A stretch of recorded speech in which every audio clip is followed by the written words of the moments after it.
You're watching Fox 17 News This Morning, your Code Red station.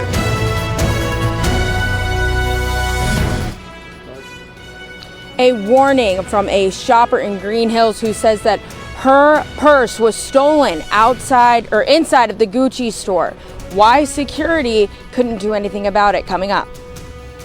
One more dry day and then rain going into the weekend, a brand new timeline, and even rainier next week. We'll look at that in your Code Red forecast. All right, Greg, thank you so much. And thank you for joining us here on Fox 17 News this morning, just after 4 a.m. Here on your Thursday, it is January the 4th, and I'm Justin McFarland. We are going to begin with some breaking news as we are working to learn more about a deadly accident involving a train and a pedestrian.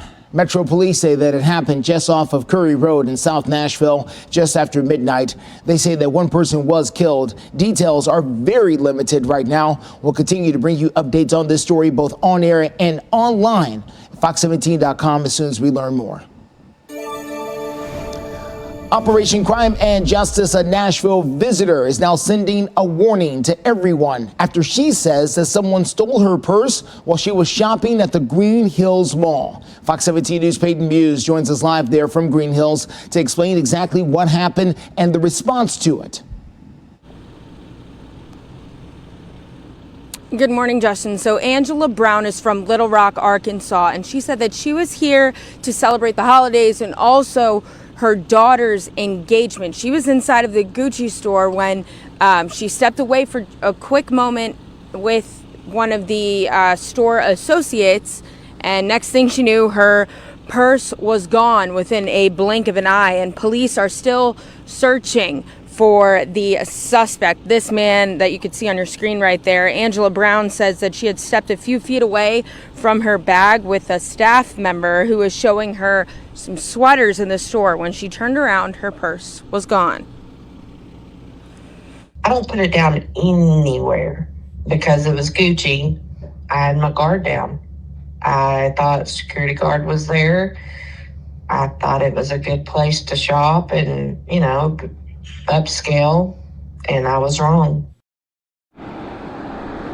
She says that other shoppers were good Samaritans and stepped in as she chased after the suspect in the Green Hills Mall parking lot. The suspect ultimately got away, and Brown says the security guard told her they are only there to act as a deterrent. The mall at Green Hills says some stores have their own security like Gucci, and a retired Metro police officer tells us that a lot of these corporations have a hands-off policy. Mall security, things like that, they're told hands-off, and they're just supposed to be there and act as a deterrent to keep people from committing crimes like this. Reporting live in Green Hills, Peyton Muse, Fox 17 News, your Code Red station.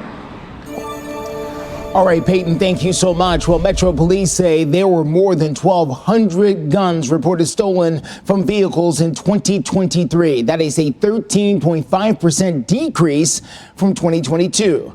Now, despite the decrease, 77% of the guns reported stolen in Nashville were taken from vehicles last year. Metro Police is now encouraging everyone to please lock up their cars and secure any valuables, especially the guns. And yes, remove your keys. Metro Police also say do not abandon vehicles as they warm up in your driveway or parking lots, and do not leave vehicles running unattended outside convenience stores or other businesses because they are easy target for thieves. 4:04 the time right now. Dry once again here to kick off your Thursday. Not quite as cold as it was yesterday morning at this exact same time, but we are going to continue to have temperatures drop throughout the morning hours until about 7 o'clock. And then we're going to go from dry to rainy very quickly. Late Friday into Saturday. We talked about it yesterday morning, how the timeline shifted. Well, the beginning of the rain, the timeline, 6 p.m., still there. Ending right around noon on Saturday. We get a little break for a couple hours. And then the evening, once again, right around 6, 7 o'clock on Saturday, a little lighter and more hit and miss rain moves in. Another weather maker next week. Take a look at it right here on your 7-day forecast. 46 this afternoon. 55 will be your temperature on Monday, but we've got to get through that weekend rain. We'll see how much we'll get, and we'll start talking about next week as well. Steer clear traffic out there for you this morning. Let's get a quick look here at I-40 at Donaldson Pike. As you can see, traffic moving along without issue. We're doing fine out there this morning. No big problems out there towards the airport. Other areas of town is something we'll be watching throughout the morning for sure. But right now, as far as we know, out there on the roads, we are accident-free and flowing smoothly north, south, east, and west. We'll continue to watch things for you out there with Steer Clear Traffic live through 9. Well, continuing coverage of the accused sex trafficker Jeffrey Epstein. Hundreds of pages of unsealed documents from a lawsuit connected to Epstein became public. Some of the people named in the documents included Prince Andrew, as well as the former president of the United States, Bill Clinton. Now, the senator from Tennessee, Marsha Blackburn, released a statement about the documents, saying in part, today's release is a step in the right direction for the countless women and children who were trafficked by the abused by Jeffrey Epstein and his associates. I'm calling on the chairman, Dick Durbin of Illinois, who has blocked my repeated questions to subpoena the Epstein flight records to follow through with his promise to make all of the records public. Again, that is from Marsha Blackburn. For more information about these documents, as they continue to become public, we will keep you up to date both on air and online. Just go to fox17.com and search Epstein documents. Immediate tornado recovery efforts have turned into long-term recovery efforts. Coming up, hear what those are.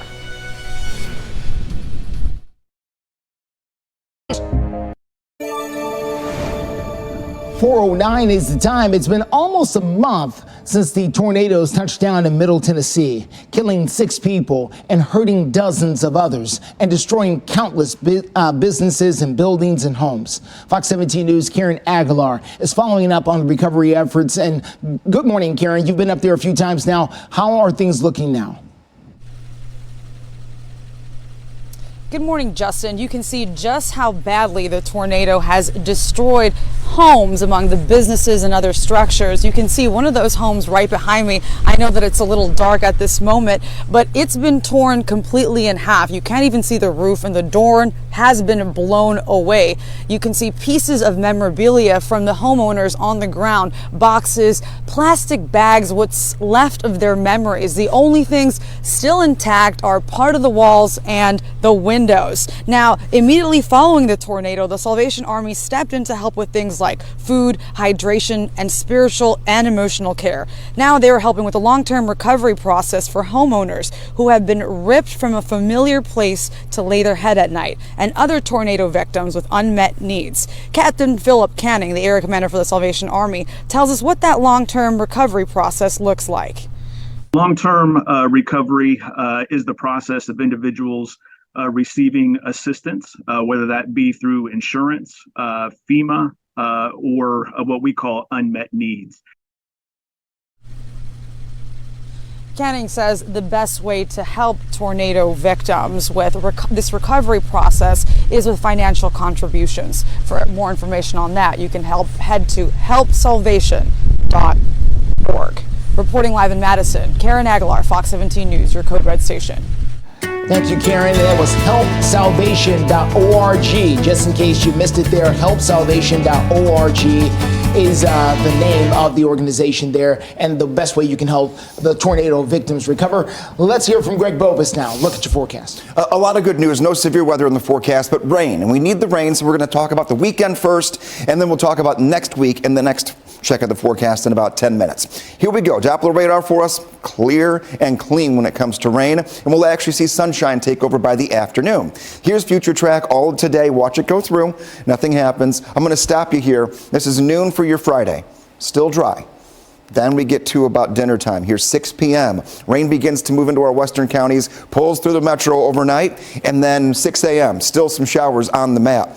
Noon, we get a little break. This is the new addition to the forecast this morning, the possibility of a shower or two Saturday after sunset, and then that will be out of here very early on Sunday. After that, we'll be dry until Tuesday in the forecast. Now, Tuesday's rainmaker will put down more rain than what we're going to see this weekend, and we're talking about a lot of wind. We'll hone in on that in a few minutes, Justin.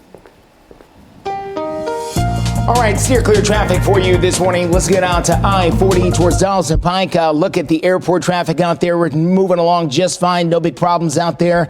Some school systems may be going back in today. Most others, though, will not be going back in until next week. And because of that, we are dealing with very low levels of traffic out there on the roads. Your drive times look something like this. Mount Juliet in at 25 minutes. Murfreesboro, 49 minutes. Franklin, 26 minutes as you get out the door.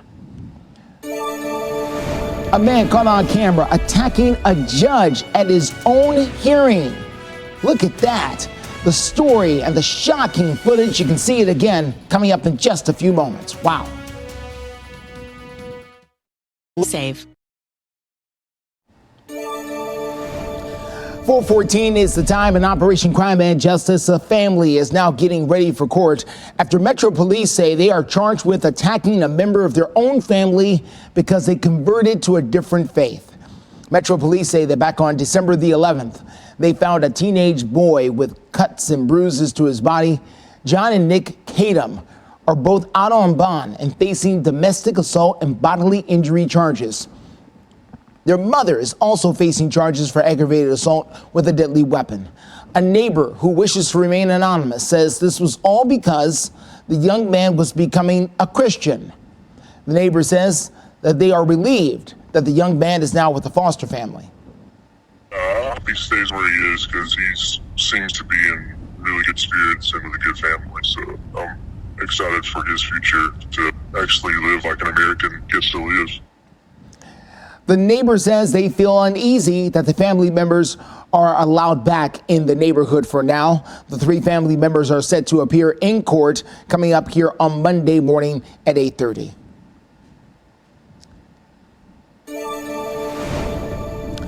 Check out this video. If you're away from your television, I promise you, you're going to want to come back and take a look at it, okay? A Nevada judge attacked during the court hearing that happened on Wednesday. A 30-year-old named Deborah Reedon managed to high jump over the judge's bench, and it was all caught on tape.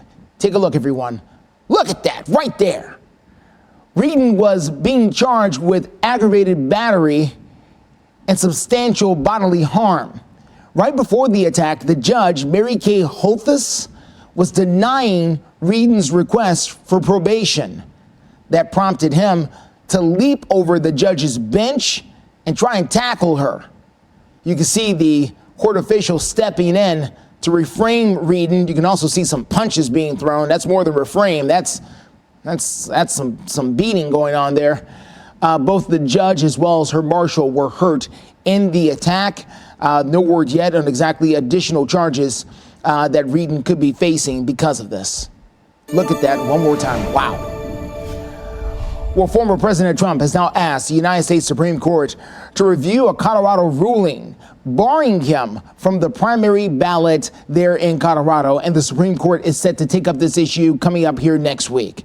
Now, this is as the state of Colorado is citing the 14th Amendment, stating that insurrectionists cannot hold office.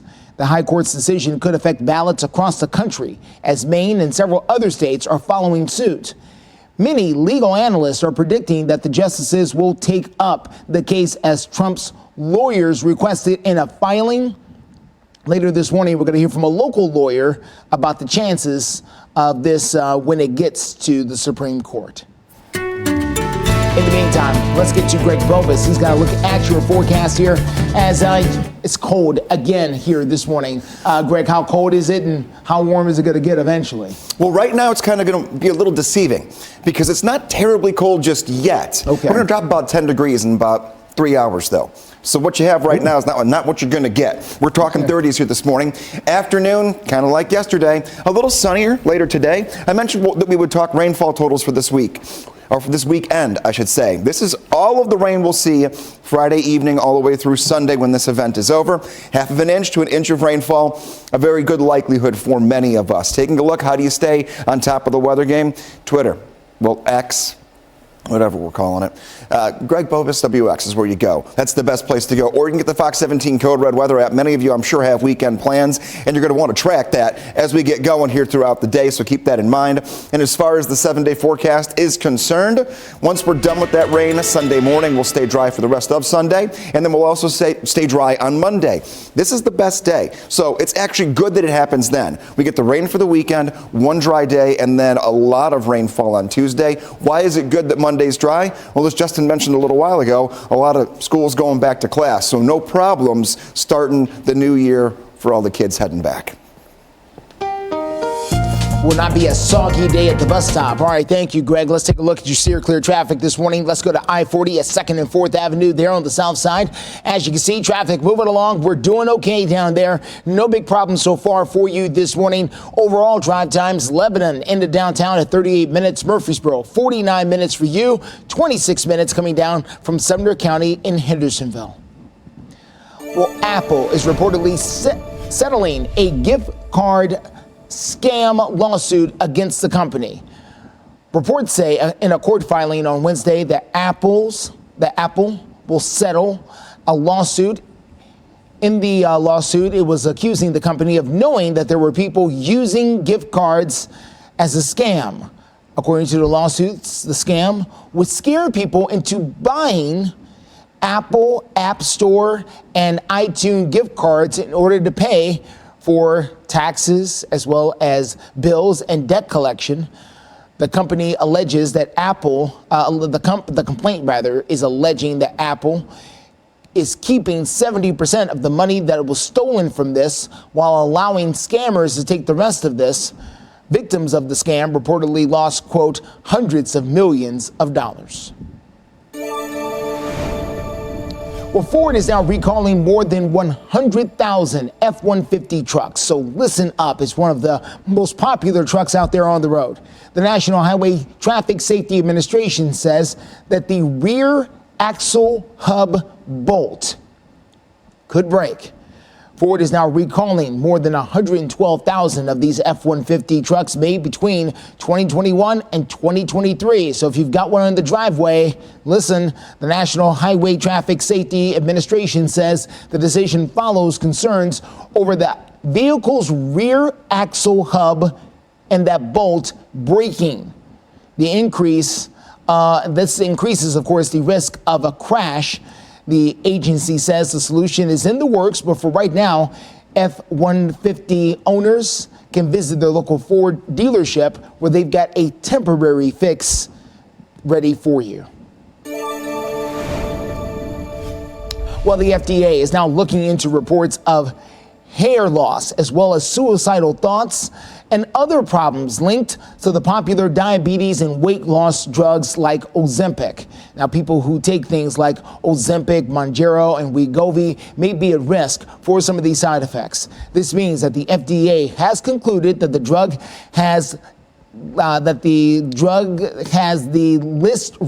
listed the risk and not necessarily identified it as a potential safety issue. On its website, the agency reported that it is evaluating the need for regulatory action after it received reports of an unusual side effects like accidentally breathing in food or liquid. So just heads up for out there for those of you taking those particular medications. Well, going out with the win, the motivating factor for the last game of the season for the Tennessee Titans. We'll be right back.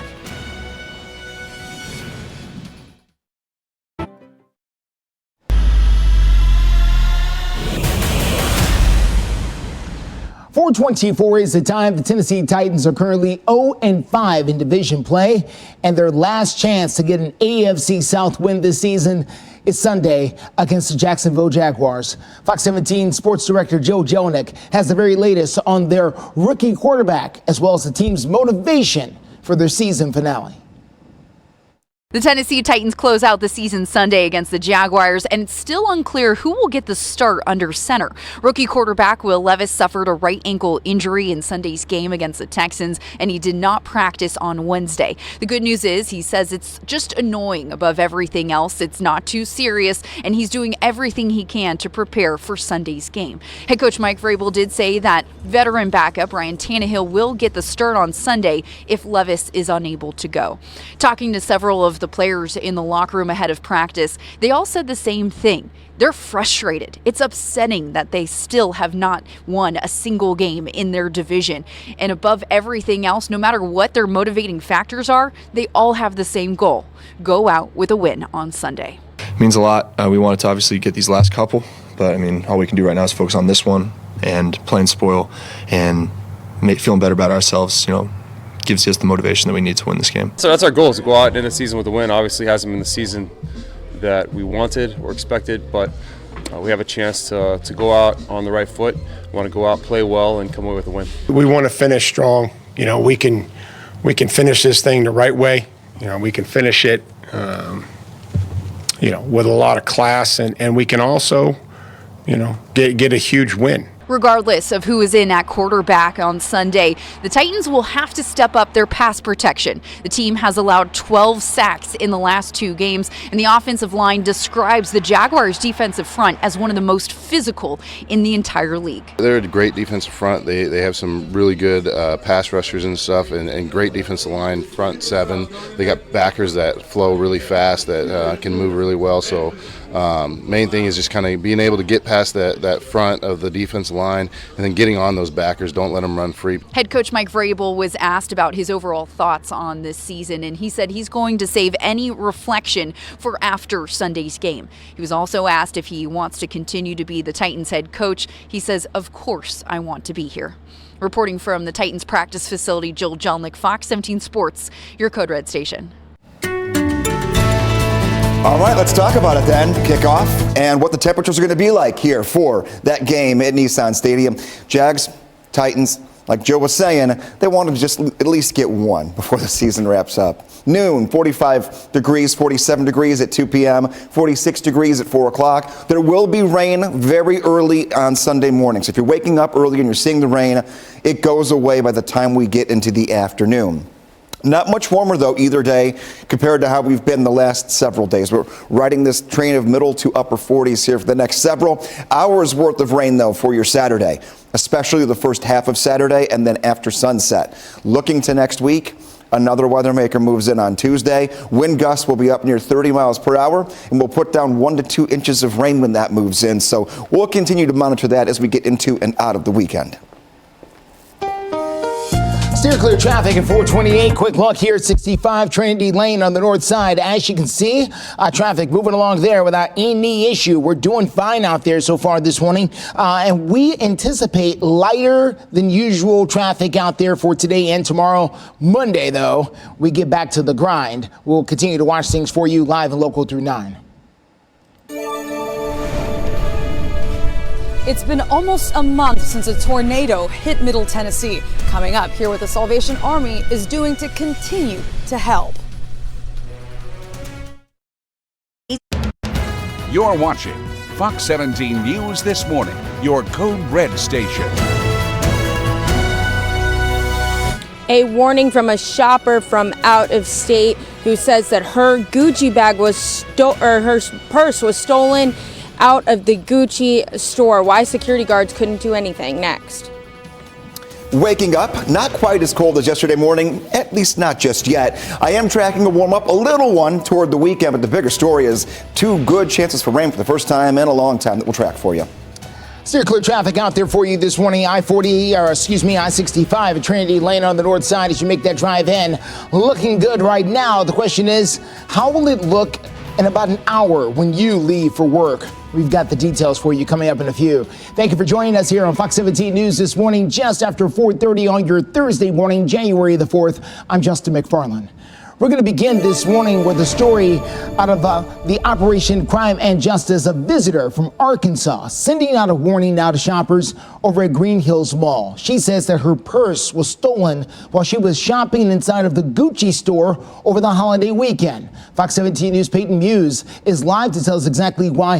The victim is frustrated, not just because their purse was stolen, but also the response to it as well.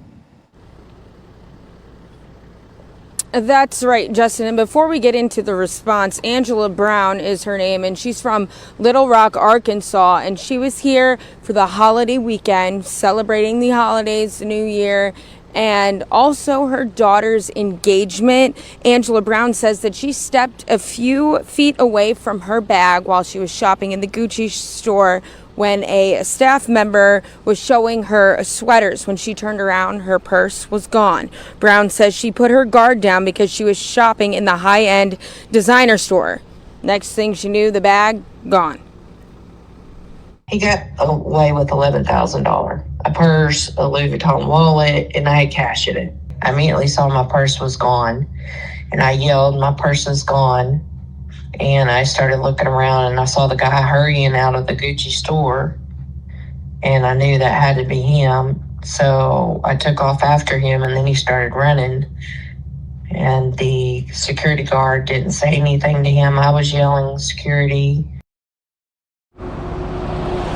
Now, she says that other shoppers stepped in to help her as they chased the suspect through the mall, through the parking lot of the mall. And Brown's biggest problem was the fact that the security guards did not do anything. But the security guard told Brown that they are there to act as a deterrent. And we actually spoke with a retired Metro police officer who says a lot of the time these corporations have a hands-off policy. We reached out to the Gucci store to ask him about this incident, and we are waiting to hear back. Reporting live in Green Hills, Peyton Muse, Fox 17 News, your Code Red station. All right, Peyton, thank you so much. Well, recovery efforts continue across Middle Tennessee after the deadly December tornado outbreak that happened back on December the 9th. Fox 17 News' Karen Aguilar spoke with the Salvation Army to find out where they are in the recovery process. She joins us live this morning from Madison. Karen? Good morning, Justin. As you can see, I know it's still dark. There's still a lot of work to be done. Take a look behind me. This street is filled with torn down homes. Now, I want to remind you that it's been almost a month since the tornadoes devastated Middle Tennessee, and we're right here in one of the harder hit areas, Madison, aside from Clarksville. Now, these damages in these houses, I'm estimating, are costing thousands of dollars, and people who live there are probably wondering when they'll be able to rebuild and come back to places that they've built as their homes. That's what the Salvation Army is trying to help them with. At first, they offered things like food and hydration, immediate relief, and now they're transitioning to long-term care, like helping people with their insurance companies and FEMA to help those victims get back in their homes. I mean, what people really want after a disaster such as we experienced is for their lives to be made whole again, right? And the biggest piece of that is for those who have been displaced for their homes is to have a place to call home.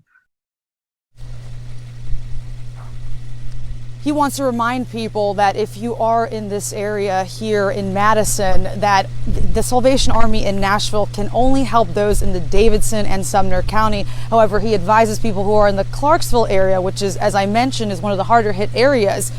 He says that you should contact that Salvation Army for further information on you can get help. Reporting live in Madison, Karen Aguilar, Fox 17 News, your Code Red station. 435, looking at wind chill this morning. If you were with us the last two mornings around this time, we had teens and 20s that were on the map across the board. Now we're talking mid-20s and even some 30s for how it feels like. So by no means is this a warm start, but it's definitely much more tolerable than it was waking up the last couple of days. Now, where do we go from here is always the big question when it comes to nights and afternoons. Here's your morning out the door forecast. We're not going to have anything to worry about when it comes to fog this morning. That was a possibility, but temperatures didn't drop as quickly as they could have, which is good. Fairly overcast for us here. Temperatures will stay in the 30s through 7 o'clock and then get back into the 40s later on this afternoon. I'll look at your 7-day forecast, and we keep 40s going all the way into the weekend. Almost every day very similar than the last day. Let's talk rain timing. late Friday into the first half of Saturday. Then we get a little break during the afternoon, and after dinner time, think after sunset, another couple of showers can't be ruled out, and those will linger into the first few hours of your Sunday before a much better day going into your Monday at 55 degrees and partly cloudy. Steer clear traffic for you this morning. Let's get to Hickory Hollow Parkway down I-24. That is where we are dealing with traffic that's moving along just fine out there near the Tanger outlets. No big problems so far out there this morning. Of course, that is always, and I mean always, subject to change with steer clear traffic because we got you covered live and local through 9. Drive times right now looking good from Clarksville to Murfreesboro to Hendersonville. Everyone so far in the green. Well, taking a look at travel conditions in 2024, we're going to tell you what travelers can expect if you're heading out of BNA coming up. Get severe weather. In Operation Crime and Justice, the Animal Rescue Group is now looking for whoever is responsible for dumping puppies. That's right, I said puppies on the side of the road. A man driving on the Double Branch Road area there in Dickson found a box with at least 5 abandoned puppies inside. The group posted these pictures on social media saying that the man noticed the box had a lid on it to keep the puppies from escaping. The puppies are now at the Proverbs 12:10 Animal Rescue Group. If you know who did this, there's an email address right there on your screen where you can email any clues or information they want to try to find the person responsible. Well, flying could be getting easier for air travelers as more and more flights and fewer cancellations were reported. 2023 ended with the lowest flight cancellation rate over the last 10 years. Last year was also the busiest ever for air travel. And now major airlines are guaranteeing free rebooking and meals and 9 office hotel accommodations as well when the airline issues results in a cancellation or delay. Now, just before the busy holiday travel season, the Department of Transportation announced a whopping $140 million penalty against Southwest Airlines. It was because of its failure to help passengers during the company's 2022 holiday meltdown. We all remember that. Well, taking a look at cancellations right now over at Nashville International Airport. Looks like we've got one going on a United flight to Denver that is delayed at around 6:30. Other than that, looking pretty good out there at BNA. Of course, we're watching the times through security as well throughout the morning so you don't miss your flight if you've got traveling to do. Let's talk about the weather forecast. Greg Bohm is standing by with another cold morning in store. Greg? Yes, it is. Feels like we're in the upper 20s right now in the metro area, so not quite as bad as earlier in the week, but still, you want the winter coat and all the whole 9 yards again. Let's talk rain and drought, because this is Thursday, and every Thursday we get the National Drought Monitor that shows you who needs the most rain. And the hotter the color on the map, the more you need rain, and the more of a deficit you have. You know, we have multiple inches of rain that we need to get to catch up to where we should be. We're going to get a brand new look at this. This is from last Thursday. We're going to get a brand new look at 8 o'clock. So if you stick with us here all the way through 9 a.m., you'll see the difference between last week and this week and how much worse it's gotten and why this is good. We do have rain that moves in late Friday into the first half of Saturday. And Tuesday, not just rain, but also windy. We're going to get about an inch or two of rain on Tuesday and also have wind gusts up to 30 miles per hour during the afternoon. So buckle up for 2 weather makers in the next 7 days. Steer clear traffic out there for you this morning. Let's get over to I-40 at Spence Lane. That is a look as you make that drive in from the east side. As you can see, traffic moving along without a whole lot of issue out there this morning. We are expecting lighter than usual traffic out there until the kids get back to school next week. That's when we are expecting the full force of traffic to really return. Well, no rest for those with a green thumb. What you can do right now to guarantee a fantastic garden this spring. This Fox 17. 4:44 is the time. We are learning more about a crash that left 2 people dead just before midnight on New Year's Eve. The Gallatin Police Department say that the whole thing happened on Highway 386, that is along Vietnam Veterans Boulevard near mile marker 13. The images shown here are from Smoky Barn News. They now say that one car was driving in the wrong lane before crashing into the second car head on. Samantha Gant and Elvira Edwards were both pronounced dead there at the scene. The Gallatin Police Department say that the circumstances leading up to the crash are still under investigation. And while we're in the early part of winter, now, if you're not a big green thumb, this might catch you off guard, but some folks are already getting their gardens ready to go. Fox 17 Code Red meteorologist Brett Luna with some winter planting tips. I know a lot of y'all probably spend a lot of time in y'all's gardens during the springtime. We're in winter now, but there's still a lot that you can be doing out in your garden right now. So we came up to Gardens of Babylon, and I got Neil right here beside me, and he's just going to talk a little bit about what are some of the things that you can be doing right now if you want to spend a little bit of time out there in your garden. That's right, Brett. There's all sorts of things you can be doing in your garden this time of year, including planting shrubs and trees, dormant perennials. They really don't experience transplant shock when you plant them this time of year because they are dormant. It's a great time to be planning what you want to plant in your vegetable gardens for the springtime. So getting out a pen and paper is really handy. Things like tomatoes, start planting those seeds in about 6 to 8 weeks. Hot peppers, you can even start planting from seed now. You just need to make sure you've got a lot of heat. And cool season veggies like lettuces, kales, broccolis, you'll start those here in about 3 or 4 weeks. What would you say that a lot of people that are coming up here right now, what's some of the stuff that they're buying from y'all? So we sell a ton of houseplants here, so people are really looking for houseplants this time of year. We are selling a lot of seeds, people planting their spring garden.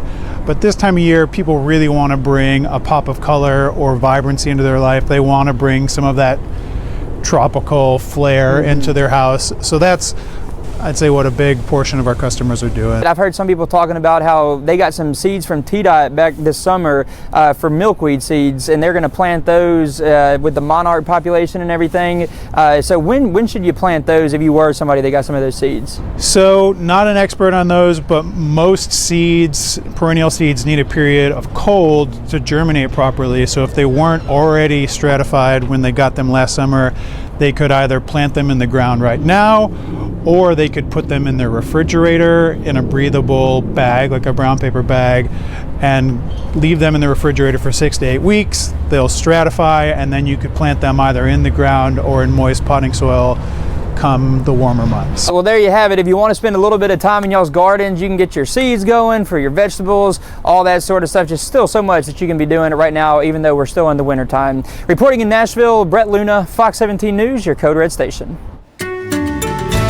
It's never too early to start getting the game plan for the garden going. Taking a look here, we're game planning some rain for the weekend. One more dry day for today. That's what we're going to work our way through. Actually, we'll go from some cloud cover this morning to sunshine this afternoon, kind of a flip-flop of yesterday. Rain starts the weekend for us. And what I mean by starts the weekend, quite literally, 6 p.m. tomorrow into Saturday morning, we're going to have the bulk of our rain move in. I have added a little bit of rain for Saturday evening. If you have plans between about 6 o'clock and 10 p.m., isolated showers will be on the radar. They'll be a little bit lighter than what we get tomorrow night into early Saturday. Another weather maker next week that will be windy and rainy. This time around, not much of a breeze will push through when we get our rain. Temperatures today, 34 degrees at 10 o'clock, 42 at 2 p.m., and 39 at 5.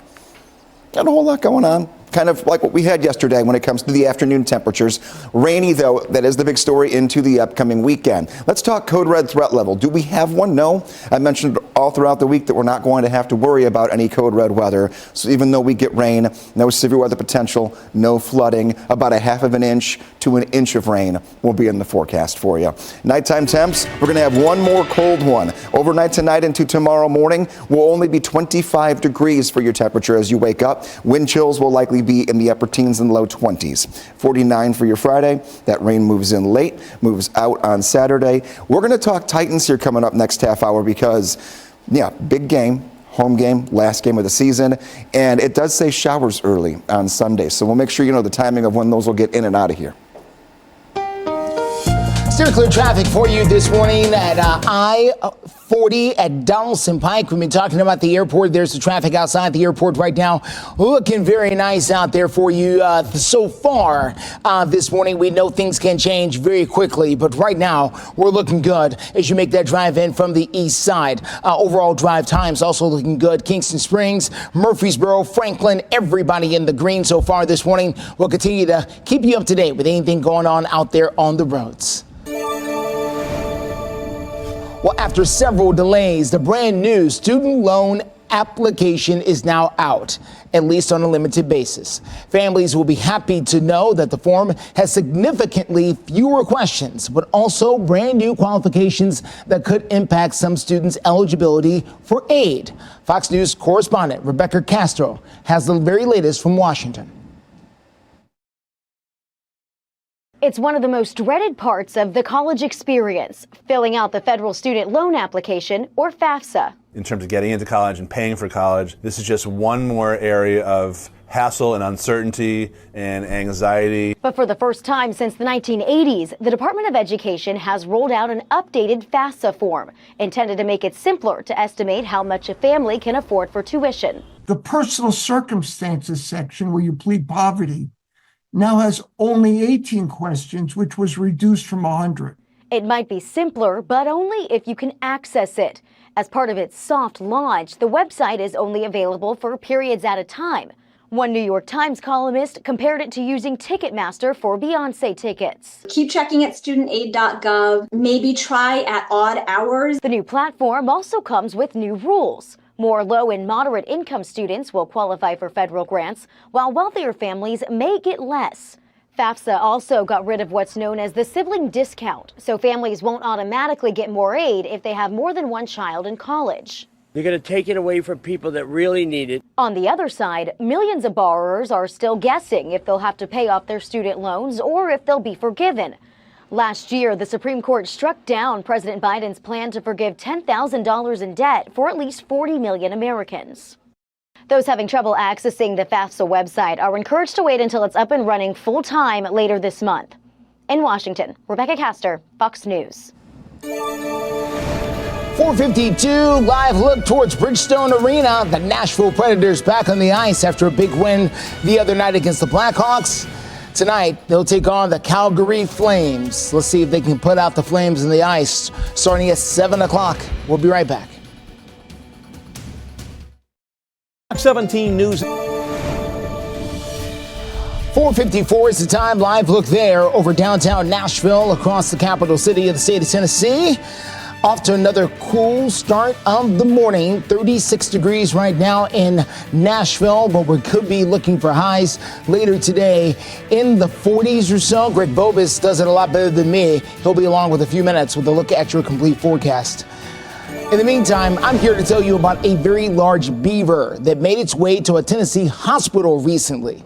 Take a look, everyone. The patient, you can see him right there, asleep in their beds early Christmas morning when the large beaver was spotted roaming around St. Francis Hospital, that is over in Memphis. The Memphis Police Department responded, and they found the critter nibbling on a piano leg. Officers believe the beaver snuck in through the facility's automatic doors.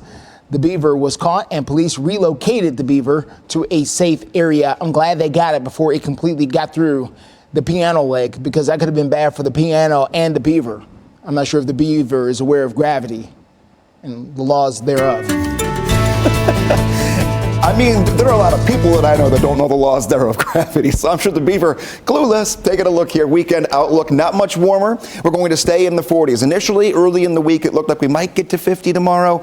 We're going to be just shy of it. 46 degrees will be your temperature on Saturday, 47 on Sunday. Nighttime temps will be in the 30s, and hours worth of rainfall, not just those hit and miss showers. We're talking about hour after hour where we could see some steady, light to moderate rain starting around dinner time tomorrow and ending at lunchtime on Saturday. There's one new update. As you're waking up this morning, I have put a couple of isolated showers in the forecast, 6 p.m. until 10 p.m. Saturday into Sunday morning. Keep that in mind. Looking ahead to next week, well, another weather maker. We could use the rain, and we're going to get 2 rounds of it here in the next 7 days. That's what we're going to start talking about as soon as we get into our 5 o'clock half hour.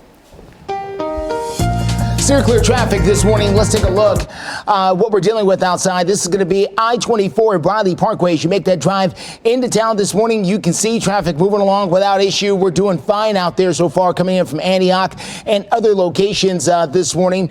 We'll be sure to let you know if we do pick up anything, but right now things are calm with steer clear traffic. We got you covered live through 9 o'clock this morning. We're also following your latest drive times. We'll have those for you coming up here in a few moments as well. In consumer news, the Federal Reserve provides little indication on if rate cuts will be ending anytime soon or will happen anytime soon. Some of those hikes they've been having.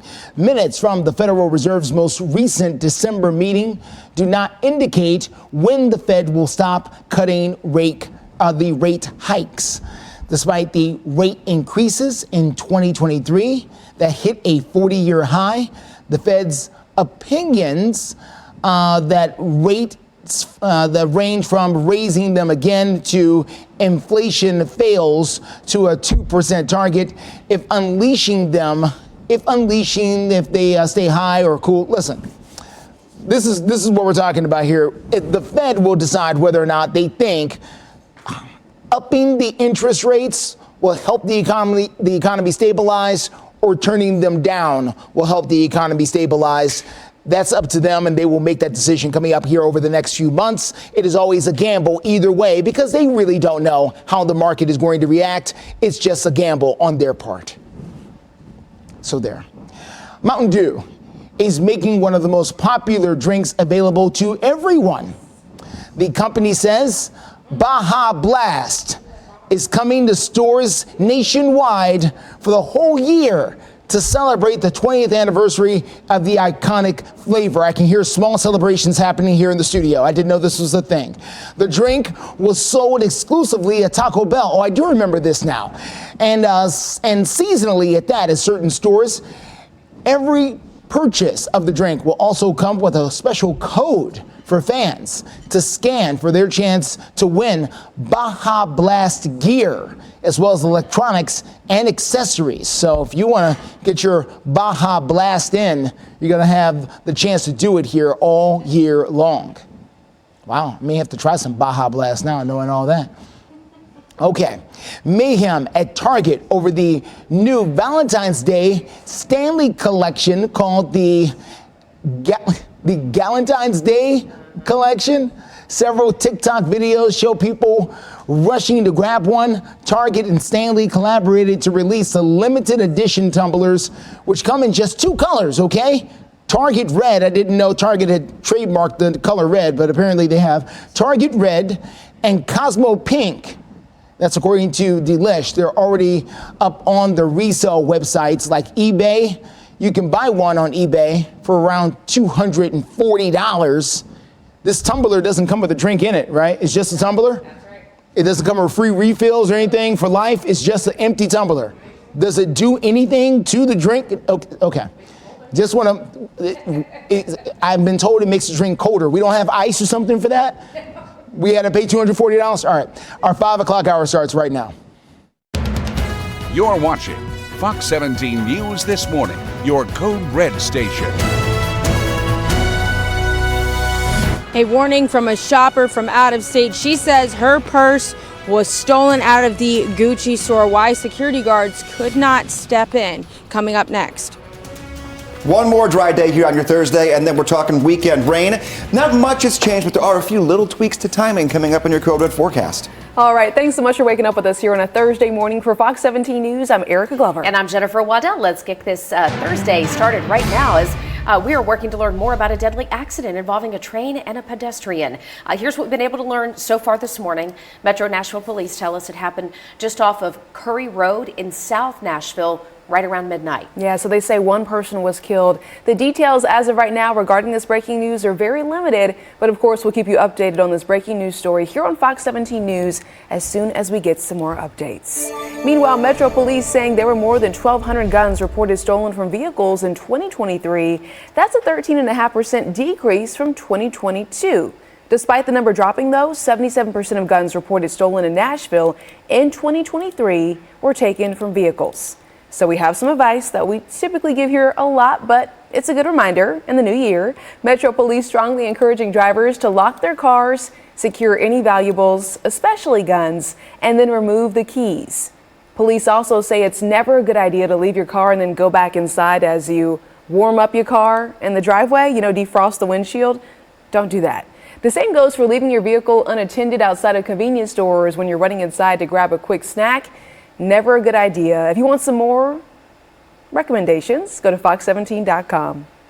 It's 5:02 here on your Thursday morning, and we've got Greg on standby right now taking a look at how things are shaping up as we get into the weekend. Yeah, so we're going to take a look first at Titans because this is a big deal. Yeah. Then we're going to talk the whole weekend broad strokes and then the 7-day forecast. We're going to get it all right now and get it all out of the way so I can track for you what's moving in coming up in the next check of your weather. So this is, again, last game of the year, home game, and here's what you're going to get into. There will be a little rain early on Sunday, 45 degrees at noon, 47 at 2 p.m., 46 at 4 o'clock. I'm not concerned about rain during the game, but waking up early in the morning hours, especially if you're tailgating, I would keep that in mind. Most of our rain is going to come Friday night into Saturday. We're talking Friday after 6 p.m. through about noon, ballpark area on Saturday. You get a break for the afternoon, then another push of rain, 6 p.m. through about 10 p.m. That second batch that moves in for Saturday, just a few isolated showers. Not much warmer than what we've been the last couple afternoons, and we're looking to next week, a big weather maker on Tuesday that brings in more rain than what we're even going to see this weekend, and also a lot of wind. That's coming your way in a few minutes. Greg, thank you. 5:03 right now, and steer clear traffic time, especially for those of you who have got to get out early this morning. This is I-24 Hickory Hollow Parkway. Looking good this morning over by the Tanger outlets. No problems on I-24. We are seeing reports of a car that looks like maybe they're having some trouble along I-440. We'll check in on that here in just a minute. This is going to be near I-440 in between Nolensville and I-24. So we'll get a live look at that in minutes. And making headlines this Thursday morning is continuing coverage of the accused sex trafficker Jeffrey Epstein. Hundreds of pages of unsealed documents from a lawsuit connected to Epstein became public yesterday. Some of the people named in the documents include Prince Andrew and former President Bill Clinton. Now, Fox 17 News has received word from Senator Marsha Blackburn. She's been an outspoken critic of this whole system, and she has released a quote basically with the following. Yeah, today's release is a step in the right direction for the countless women and children who were trafficked and abused by Jeffrey Epstein and his associates. She goes on to write, I am calling on Chairman Durbin, who has blocked my repeated requests to subpoena Epstein's flight records, to follow through with his promise to make all of the records public. Now, as more information about the documents does become public, we understand there are about 1,000 pages that are being sifted through right now. We will be updating you both on air and online at fox17.com. Time right now, just about 5:05, Operation Crime and Justice now. A Nashville visitor sending a warning to everybody after she says she came to Nashville to go shopping, do some other things, and somebody stole her purse while she was shopping at the mall at Green Hills. And it's an issue that we've seen in years past, so we're getting some more updates here. Fox 17 News' Peyton Muse joining us live from Green Hills to explain that woman's situation. Good morning, Peyton. Good morning, Erica and Jen. So Angela Brown, she came in from Little Rock, Arkansas for the holidays and also to celebrate her daughter's engagement. While she was shopping at the Gucci store, she left her bag unattended while she was looking at sweaters with a staff member. And next thing she knew, her bag was gone. She stepped only a few feet away from her bag.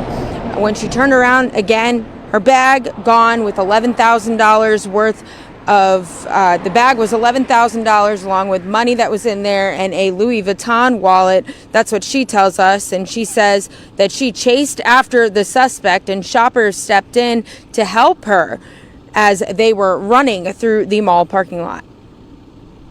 I don't put it down anywhere because it was Gucci. I had my guard down. I thought security guard was there. I thought it was a good place to shop and, upscale, and I was wrong.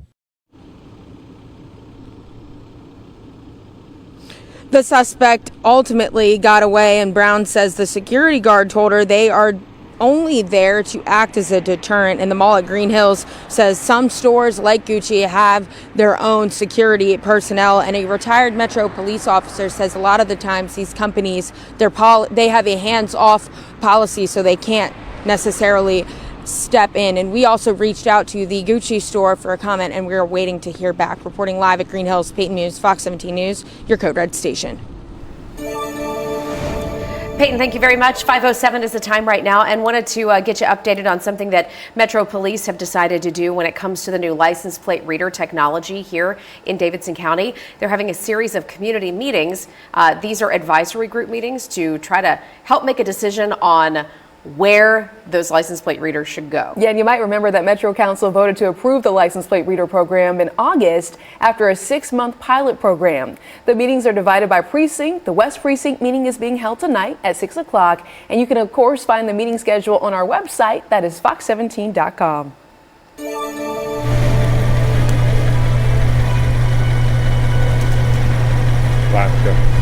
Immediate tornado recovery efforts turned into long-term recovery efforts. Coming up, hear what those are. Alerts empowered. Welcome back to Fox 17 News this morning. Time right now is 5:10. It's been almost a month now since the tornado touched down here in Middle Tennessee, killing 6 people, injuring dozens, and destroying countless buildings and homes. Yeah, we understand that the recovery efforts are ongoing. So many folks are trying to make a difference, get involved, do whatever they can. And part of that is asking, how can I get involved in my local community? What efforts are still going on? Right now, Fox 17 News reporter Karen Aguilar is joining us out there to give an update on what you can do. Hi there, Karen. Hi, good morning, Erica. Well, it's been a little over 3 weeks since the tornadoes of December the 9th devastated Middle Tennessee, and I'm here in one of the hardest hit areas, Madison, and I just want you to take a look. I know it's a little dark right now at the destruction that is most notably the home. Long-term recovery is the process of individuals receiving assistance, whether that be through insurance, FEMA, or what we call unmet needs. And that's the big role that the Salvation Army will play, is meeting any unmet needs after insurance and FEMA resources have been utilized. And by the way, Mr. Canning says the best way that you can help people impacted by the tornado would be through financial donations, especially through legitimate sources like the Salvation Army or the Red Cross. And we've got ways to help you do that very easily, all resourced in one place over at fox17.com. We're going to check in now with our Code Red meteorologist, Greg Bovis, because part of getting involved means that the weather has to cooperate. It's pretty chilly out there, Greg. It's cold but dry. I mean, this is one of those best days to help out because going into the weekend, we have limited windows where it will be dry. One of those time periods will be lunchtime to dinner time on Saturday, and then the other one will be lunch through the entire rest of the day on Sunday. But Friday evening through the first half of Saturday, weather maker moving in. It's not on the radar yet. We can't track it yet, but I can show you when it's going to get here.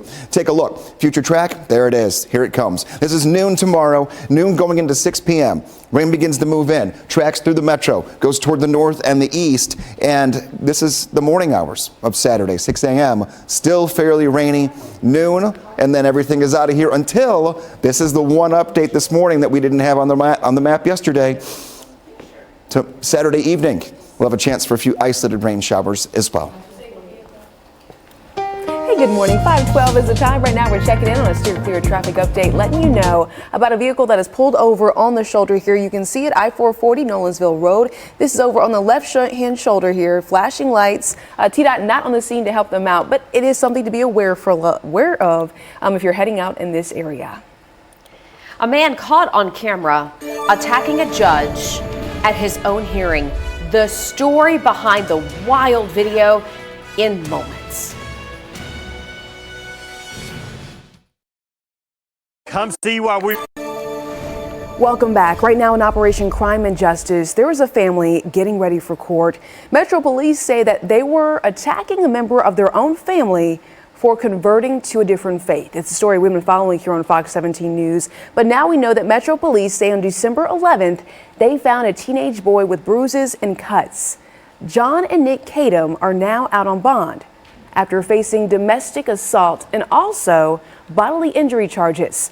The mother, Rawa Kawaji, is facing charges for aggravated assault with a deadly weapon. A neighbor who does wish to remain anonymous says it was all because he was becoming a Christian. Well, the neighbor also says they're relieved now that the young man is with a foster family. Listen. He stays where he is because he seems to be in really good spirits and with a good family. So I'm excited for his future to actually live like an American gets to live. Well, that neighbor does want to stay anonymous and also tells us that they feel uneasy the family members are back in their neighborhood. And by the way, the 3 family members are set to go ahead and appear in court 8:30 Monday morning. 5:16 right now, and former President Donald Trump asking the U.S. Supreme Court to review a Colorado ruling barring him from the primary ballot there. And the Supreme Court is set to take up the issue next week. Let's break it down for you as it stands here this morning. Colorado citing the 14th Amendment, stating that an insurrectionist cannot hold office. What does that mean? What is legally defined as an insurrectionist? One of many questions that will have to be answered here. The High Court's decision could impact ballots across the country as Maine and other states try to follow suit. Many legal analysts predict these justices with the Supreme Court will take up the case as Mr. Trump's lawyers have requested in a filing. Now, later this morning, we're going to hear from a local lawyer about those chances. So big story we'll be following live through 9. Erica? All right, here's a story that is trending on Fox17.com. You might have seen it on our Twitter account. A Nevada judge was attacked in the courtroom during a sentencing hearing Wednesday.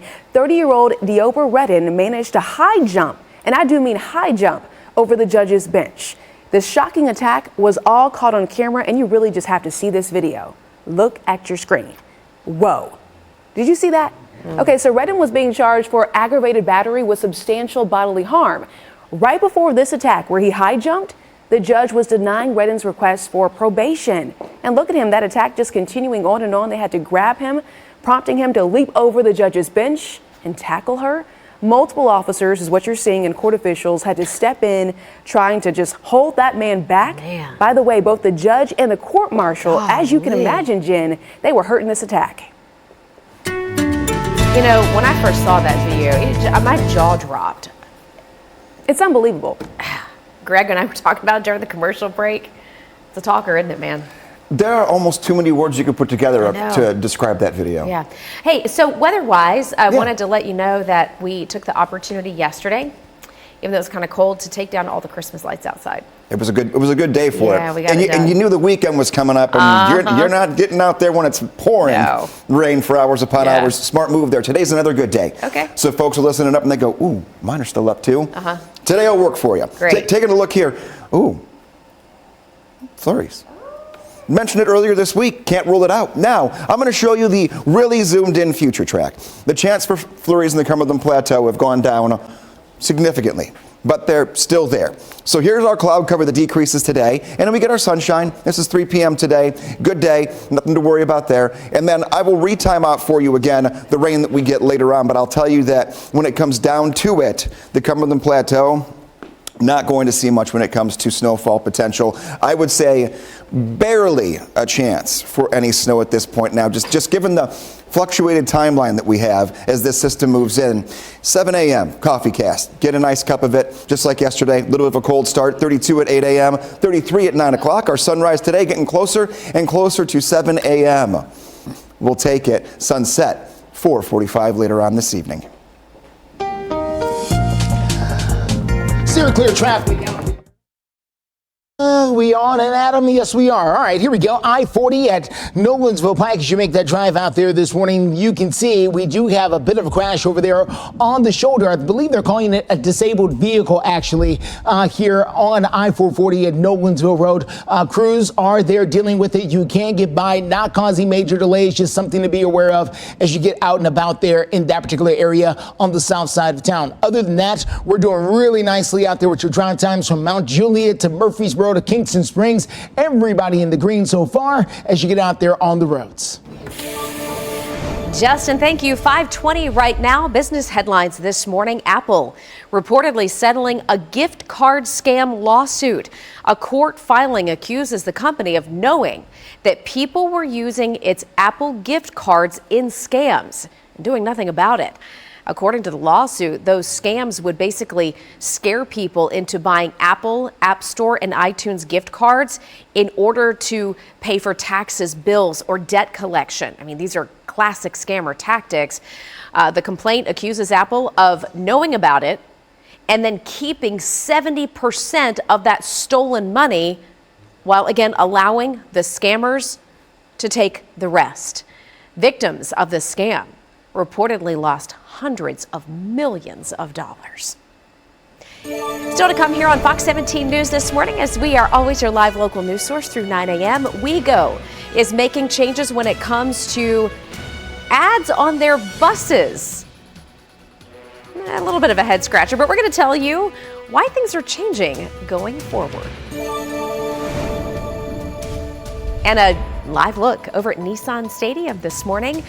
Lights are off inside. That's why it looks kind of like a little black hole right there. But things will be rocking this Sunday as the Titans are going to play the Jaguars in the final game of the season. It's a noon kickoff here in Nashville.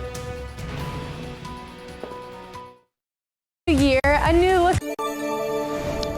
5:24 is the time. For years, WeGo has had huge ads wrapping the city buses. You've seen them out there. The advertising is for just about everything, for working for the Metro Police Department, to different lawyers around town, to bail bonds companies. You'll see the huge, sometimes full faces covering the entire sides of buses as they've zoomed around town. Well, they've determined that those types of ads are a safety hazard now. If you think about these buses, the gorilla ads, right, that cover everything, it's a safety issue because, you know, you can't see into the buses, or so we've had a lot of conversations about that. So that's what got us to this place of this current policy. And that current policy says they're going to be changing that. So WeGo says going forward, they're going to allow the current contracts they've got with the full wrap buses to be out there. So you'll still see the full faces out there on the buses like you have seen over the last few years. But they will not be selling anymore. WeGo says they're ending that policy to make sure that the buses are as safe as possible for everyone. 5:25, and I'm going to show you the wind chill this morning, and we'll kind of do a compare and contrast to yesterday. Yesterday morning, we had upper teens and low 20s. This morning, we have 20s across the board. So just a smidge better in terms of how it feels outside right now. Overcast sky to kick off the day, but we're going to see that break up and get into some sunshine. Visibility tracker, no fog on this go round, which is also nice. We have to talk about rain that's moving in. So here's the broad strokes of Saturday. Not much has changed when it comes to how much we will see. About a half of an inch to 1 inch of rain is possible. That timeline hasn't really changed either. So we're kind of locking this down here as we get closer to the weekend itself. Like I've mentioned, there is that light chance for some snow on the plateau, but do not get your hopes up. It's just not going to be a real big situation. That probability has stayed where it's at. And honestly, Hopkinsville, yours is more in the 5% range of possibly seeing some light snow as this system moves in. Right side of your screen, you have your current temperatures and your forecast for the entire next couple of days ahead. Coming up in the next check of your forecast at 5:30, we'll look at your 7-day, and I'm also going to break down the Titans forecast, and maybe you're going to the Preds game tonight. We'll lock that all down too. Clear traffic out there for you this morning at 5:26. Quick look as we continue to watch that disabled vehicle here at I-440, very close to Nolensville Road over on the south side of town. Traffic there moving along without any issue, though, as crews continue to work that scene, not causing a big backup. Next week, when the kids get back in school, all 80,000 kids from Metro schools and then the surrounding areas, that's when the drive times will start to go up. Right now, Clarksville still under an hour into town. Murfreesboro under an hour into town up I-24. Hendersonville into downtown at 24 minutes. Down Vietnam Veterans Boulevard. We've got you covered live through 9. Coming up, a local organization is switching from short-term recovery efforts to long-term recovery efforts for tornado victims.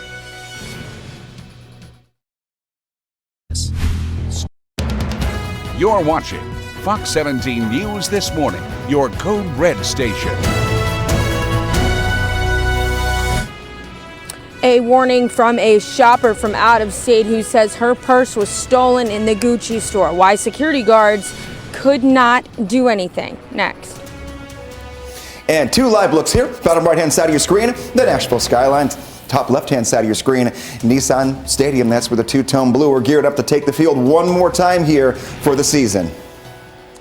Steer clear traffic out there. We continue to follow one disabled vehicle along I-440 near Nolensville Road.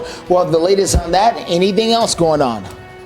Good morning and a happy Thursday from all of us here at Fox 17 News this morning. I'm Erica Glover. And I'm Jennifer Waddell. Let's get straight to our top stories this half hour. And we begin with, unfortunately, another bad experience for a visitor in Nashville. In Operation Crime and Justice, a woman visiting Nashville from Little Rock, Arkansas, is sending out her own personal warning to people who are shopping in Nashville. Her experience at Green Hills Mall involved a man stealing her purse while she was shopping at the Gucci store over the holidays. She even tried chasing him out to the parking lot area. It didn't work. Fox 17 News reporter Peyton Muse joining us out there live in that area with what the store has to say about this. Good morning, Peyton. That's right, Jen and Erica. So first off, Angela Brown, that's her name. She's from Little Rock, Arkansas. She was in town celebrating the holidays and her daughter's engagement, but they did anything but that since her purse was stolen while she was shopping inside of the Gucci store. Angela Brown says that she stepped away from her bag while one of the store attendants was pointing her towards the sweaters. She was looking at some of the sweaters in the Gucci store, and she put her guard down because she said she's shopping in a high-end store. She figured everything would be okay, and the next thing she knew, her purse was gone.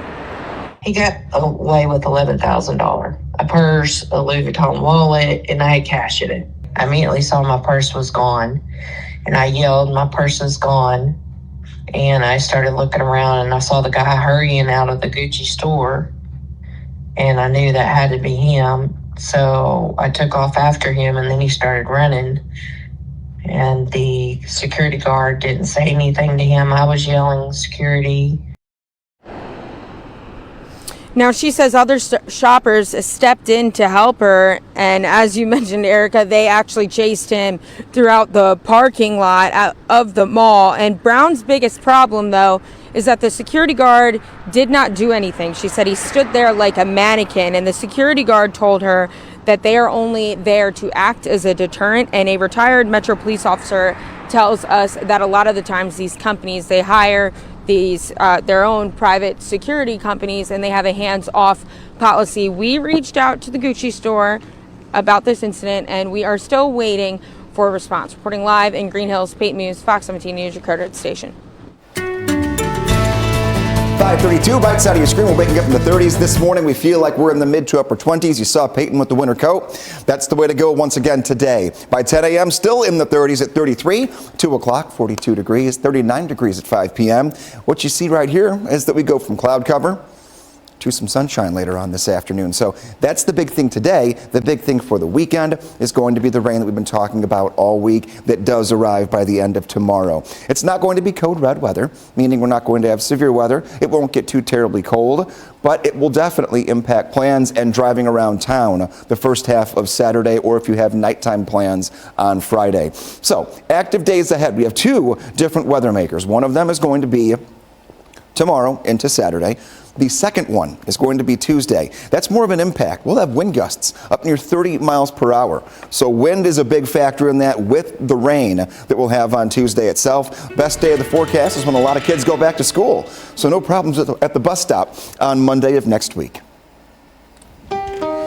Steer clear traffic at I-440 at Nolensville Road. You can see traffic moving along here. However, there is a disabled vehicle there on the shoulder that authorities are dealing with. It's been with us now for a little bit, not causing major concerns at all. Sometimes these things can block lanes. We're just not seeing it. Plus, the traffic volume turned down substantially compared to what it's going to be like this time next week when everyone gets back to work and school. Right now, the drive times in the green from Franklin to Murfreesboro to Franklin, Kentucky, up there at the state line, 46 minutes down I-65.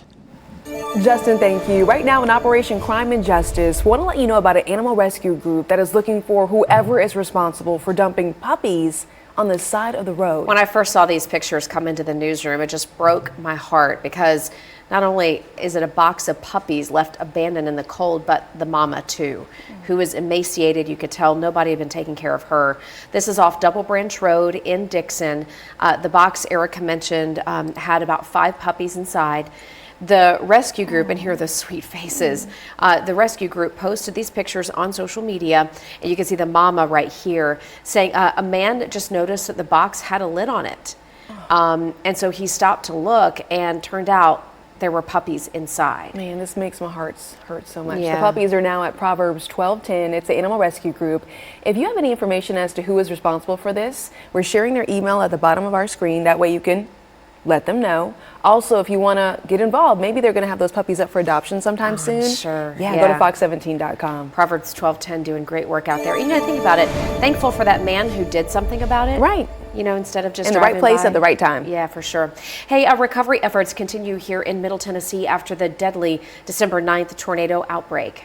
Fox 17 News' Karen Aguilar is speaking with the Salvation Army, finding out where the recovery process is now and how folks can get involved. You're joining us live from Madison. Hey there, Karen.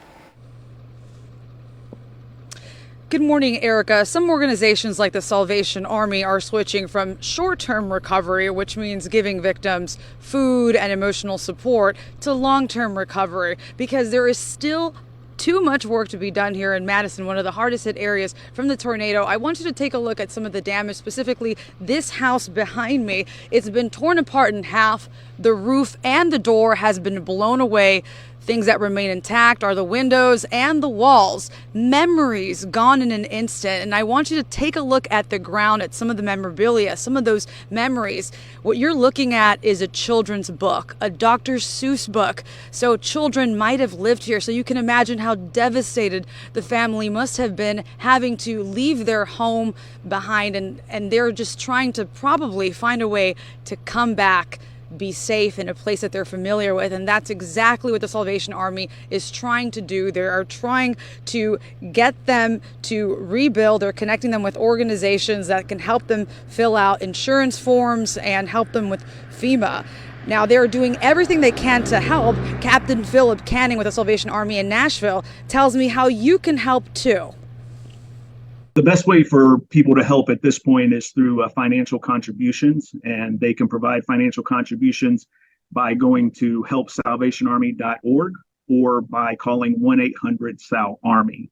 And financial resources are the absolute best way to help because we can take those resources and immediately translate it into whatever need is presenting itself at the moment. Canning says aside from financial contributions, you can also volunteer if you'd like to. He says you could reach out to organizations like Hands on Nashville for more information. Reporting live in Madison, Karen Aguilar, Fox 17 News, your Code Red station. Karen, thank you. 5:37 is the time, and after the break, we're going to take a look at travel conditions for the new year. What travelers can expect if you're heading out to Nashville's International Airport. Stay with us. Good morning and welcome back to Fox 17 News this morning. Time right now is 5:40 and flying could get a little easier as we go through 2024.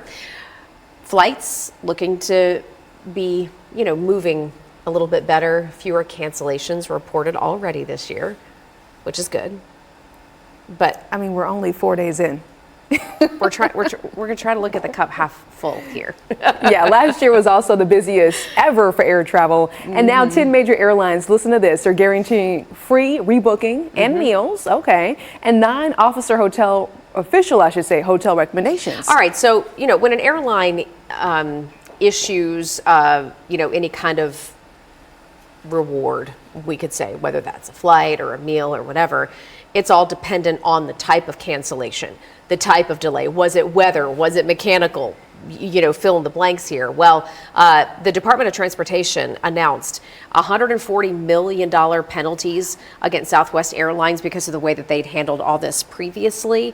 And we know that was a big mess in 2022, right around Christmas. So hopefully these new things that they're implementing will just make it easier for all of us to travel. Yeah, fingers crossed. Yeah. But we're also taking a look this morning at cancellations over at Nashville's International Airport. And take a look at your screen right now because we're not seeing a lot of issues. I see one delayed United Airlines flight over to Denver. That's delayed, but so far, so good. And let's hope that continues because as of right now, Greg, we're not seeing any weather issues that could, here in Nashville, delay flights. Not at all. No fog. We have no rain coming down. Temperatures aren't terribly cold, so icing is not going to be an issue on the airplanes. 35 degrees in Nashville, 33 right now in Clarksville, and 34 in Murfreesboro. You factor in the wind, and when you see our live crews that are out there, you can kind of see the wind jostling you around a little bit. We feel like we're in the 20s, so keep that in mind. The early hours of today take us through the 30s all the way through 9 o'clock. I believe we don't get into the 40s until around 11 o'clock, and then we'll go into the lower 40s to middle 40s for the afternoon hours, and that's where we're going to stay for the rest of this week. Future rain. How much do we see here going forward? Well, by the end of our weather maker for this upcoming weekend, which starts late tomorrow and ends going into Saturday morning, afternoon, 1/2 inch to 1 inch of rain coming down. We'll track it for you coming up in the next check of your forecast. Steer clear traffic, a new situation we have picked up. This one's going to be on Bradley Parkway, Whites Creek Pike. This is over on the north and west side as you make that drive out there. Everything is on the shoulder right now, not causing big blockages, but let's show it to you here right as you make your way in. This is 24 coming in from Jolton and Whites Creek, 65 on the other side. So if you're making that drive along Bradley Parkway going westbound towards Centennial Boulevard, that's where the crash is. And again, not causing major delays. We're going to check out near the airport coming up in a few minutes. Coming up, no rest for those with a green thumb. We're talking about plants and what you can do right now, despite the chilly temperatures, to guarantee a fantastic garden come spring. In the new year with a Welcome back to Fox 17 News this morning. The time is 5:46. Learning more now about a crash that left 2 people dead right around midnight. All of this happening on New Year's Eve. This was breaking news that we brought you from Gallatin on 386. That's the bypass. Gallatin police now confirming that based on these pictures that we're seeing from Smoky Bar News, this was in fact a wrong way crash, which if you were watching that morning, you might have heard me mention it appeared that way. You know, looking at the photos, it had all of the indications of a wrong way head-on crash, and now police have been able to confirm that. Samantha Gant and Iliera Edwards both killed in this crash. Gallatin police say the circumstances leading up to, for example, how did one person end up driving the wrong direction on the bypass, that's still under investigation. 5:47 your time, and even though we're still in the very early part of winter, I mean, we just barely flipped the calendar to January. This may catch you off guard if you're not a big gardener, but if you are, then you know some folks are already getting their gardens ready to go. Fox 17 Code Red meteorologist Brett Luna with some winter planting tips. I know a lot of y'all probably spend a lot of time in y'all's gardens during the springtime. We're in winter now, but there's still a lot that you can be doing out in your garden right now. So we came up to Gardens of Babylon, and I got Neil right here beside me, and he's just going to talk a little bit about what are some of the things that you can be doing right now if you want to spend a little bit of time out there in your garden. That's right, Brett. There's all sorts of things you can be doing in your garden this time of year, including planting shrubs and trees, dormant perennials. They really don't experience transplant shock when you plant them this time of year because they are dormant. It's a great time to be planning what you want to plant in your vegetable gardens for the springtime. So getting out a pen and paper is really handy. Things like tomatoes, start planting those seeds in about 6 to 8 weeks. Hot peppers, you can even start planting from seed now. You just need to make sure you've got a lot of heat. And cool season veggies like lettuces, kales, broccolis, you'll start those here in about 3 or 4 weeks. What would you say that a lot of people that are coming up here right now, what's some of the stuff that they're buying from y'all? So we sell a ton of houseplants here, so people are really looking for houseplants this time of year. We are selling a lot of seeds, people planting their spring garden. But this time of year, people really want to bring a pop of color or vibrancy into their life. They want to bring some of that tropical flair into their house. So that's, I'd say, what a big portion of our customers are doing. I've heard some people talking about how they got some seeds from T-Dot back this summer for milkweed seeds, and they're going to plant those with the monarch population and everything. So when should you plant those if you were somebody that got some of those seeds? So not an expert on those, but most seeds, perennial seeds, need a period of cold to germinate properly. So if they weren't already stratified when they got them last summer, they could either plant them in the ground right now, or they could put them in their refrigerator in a breathable bag, like a brown paper bag, and leave them in the refrigerator for 6 to 8 weeks. They'll stratify, and then you could plant them either in the ground or in moist potting soil come the warmer months. Well, there you have it. If you want to spend a little bit of time in y'all's gardens, you can get your seeds going for your vegetables, all that sort of stuff. Just still so much that you can be doing right now, even though we're still in the winter time. Reporting in Nashville, Brett Luna, Fox 17 News, your Code Red station. Brett, thank you. It's hard to believe folks are already planting, but I want to get the number right because Cheekwood shared on social media that they started on November 27th. They planted more than 77,000 bulbs getting ready for It's spring. the tulips, y'all. Yeah. If you have not witnessed the tulips in the spring at Cheekwood, it is a sight to behold. So colorful, and beautiful, relaxing. Me and Jen said we're going to go there and just take a nap. Great place to go for 77,000. Yeah. Blanket and a Good pillow and old sleep in the tulips. mom nap. A good old mom nap. I love it. I won't be there because I'm not a mom. So You can still, well, Greg, you can still come. okay. We'll invite thank you. You don't have to be a mom to go sleep. That's very true. Now, there might be a lot of questions about, what are those three weirdos doing in the garden sleeping? We're channeling our inner zen, okay? Why are they sleeping? Taking a look, nothing happening today. We got one more nice day. It's calm. We have nothing on radar. Right side of your screen, a touch warmer than yesterday to start off your day. You still want a winter coat, a little bit of a breeze. Your 7-day forecast does work us into a few weather makers. I'll have a new look at future track that's coming in as we speak, as we go into the next check of your weather forecast. Before we even get to 6 o'clock, 46 degrees later on this afternoon, 49 or your afternoon high for your Friday, and we'll stay in the 40s for the weekend.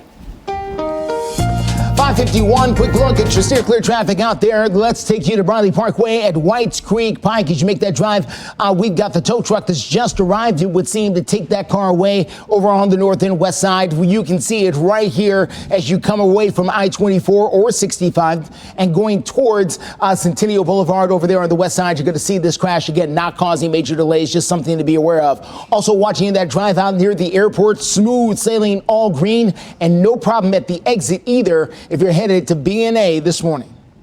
At 5:51 Fox 17 News, we always like to show you live looks. And how about this one? This is Bridgestone Arena. That's where the Predators are set to play the Calgary Flames tonight at 7. Fingers crossed for another win. Good to be home. Welcome back to Fox 17 News this morning. Just a few minutes before 6 o'clock. Happy Thursday. A live look over downtown Nashville. All's quiet on the weather front right now. They're about 35 degrees or so in Nashville, but we are tracking the changes that come in tomorrow. Our Code Red meteorologist Greg Bobus is going to make sure you're in the know before you go. But right now we're talking about a large beaver. Yeah, I said it. Tell more. Tell us more. There is a beaver that made his way into a Tennessee hospital. What was he doing? Do we file this in the only in Memphis section of the file cabinet? It's a big beaver. There were people sleeping early Christmas morning when, that beaver was just roaming around St. Francis Hospital. Memphis police, as you can see here, all smiles, got it in custody, you could say. But when they finally found it, it was eating a piano leg. What? Officers believe the beaver snuck in through the facility's automatic doors. They got it to a safe area, but beaver behind bars. Oh gosh. Somebody stop her. Greg. You laugh, but those beavers can be a big nuisance. Clearly, they're eating piano legs. Taking a look at your forecast. This is what I promised about 5 minutes ago. A new look at future track to time out your weekend rain. We're going to have cloud cover to move out first. This is today, starting right now, going into 6 o'clock. And everything begins to break up. We get sun for the afternoon, and everything goes back to the 40s for the afternoon. Very nice looking day. Overnight tonight, nothing happens. I'm going to stop you here at noon on Friday. These are the new updates we have. 4 p.m., rain starts knocking on our door. We move a little bit further into the future. This is 6 p.m., and you will see that now we're working through some rain. I-65 west mainly, and then overnight we get more rain that moves in. Look at the pinks here. This is what we've been talking about all week. That if you're in the Cumberland Plateau, you could see a few snowflakes. This will linger on and off throughout the entire night. 5 a.m. on Saturday, and then finally getting toward the afternoon, the rain dies down. You get a little break before isolated showers for Saturday evening as well. Up and out the door, your coffee forecast keeps us in the middle 30s the entire morning before the clouds break this afternoon. Steer clear traffic for you this morning. Let's get out to Briley Parkway at Whites Creek Pike, where we've got a scene that is clearing, it would seem, right now in front of us. Again, this is over on the north and west side as you make that drive from Briley westbound towards Centennial Boulevard and over towards Whites Creek, not just Whites Creek Pike, but White Bridge Road eventually over there on the west side. Let's show it to you here on our steer clear traffic map here before it disappears, because it is going to do just that. Not causing major delays. We are green, not just here, but just about everywhere out there this morning. Looks like we've got a slight slowdown coming down between 65 and 24. We'll get to that coming up in a few minutes. Justin, thank you. All right, some consumer news to wet your whistle this morning. Mountain Dew is about to make one of its most popular drinks available to everyone. And I learned something new about Erica this morning. That I love Baja Blast. Listen, this is her favorite drink. It is. The company says Baja Blast is coming to stores across the country for the whole year. Yeah, to celebrate the 20th anniversary of this iconic, and I do mean iconic flavor. It's iconic because so many people associate it with probably like maybe high school, college years. Yes, it's only sold at Taco Bell. You'd go to Taco Bell. You'd make that Taco Bell run. Maybe it was a late night Taco Bell run and you'd get the Baja Blast. Because you can get it over ice or frozen. Did you know that? I did not know that. My daughter likes the frozen one. Huh. It's like a slushie. So, Mountain Dew has said they're going to put it out in the stores for this year. Just don't read the label. If you're somebody who is into health, just don't. You don't want to see the label. Well, maybe you need a cup to put your drink inside. So let's talk about the next story. Something to keep it cold. This was over at Target. Have you seen this over on Fox17.com? Mayhem at Target over the new Valentine's Day Stanley Cup collection on your screen. It's called the Galentine's Day Collection. Okay, here's what you need to know. Several TikTok videos showed people rushing in the store trying to grab the Stanley Cups. That's crazy. For a cup? That's crazy.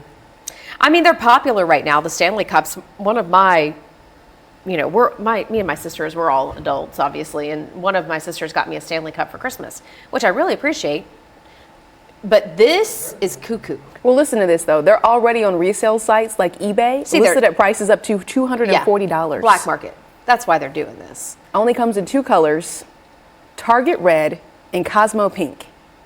I want folks to tell us in their communities if they're seeing this. I haven't. Tweet us. Yeah, I don't know. I haven't seen any of these lately. Let us know if they're in Nashville. Also, Erica, I do think that the Baja Blast and the pink Stanley would be a whole vibe for you, especially with your pink dress today. You could coordinate. Oh, goodness. Stay with us. Our 6 o'clock hour starts right now. You're watching Fox 17 News This Morning, your Code Red station. Warning from an out-of-state shopper who says her purse was stolen while she was in the Gucci store. Why security guards could not do anything. Next. I hope you know where your umbrella's at. I've changed a little bit of timing for rain this weekend, and our next weather maker, rain and wind. We're going to buckle up for this one coming up in your Code Red forecast. Steer clear traffic out there this morning takes us to 65 at 24 on the north side. Maybe some minor delays. I'll tell you the best way to steer clear. All righty, guys. Thanks. And thank you for joining us for Fox 17 News This Morning on this Thursday. It's January 4th.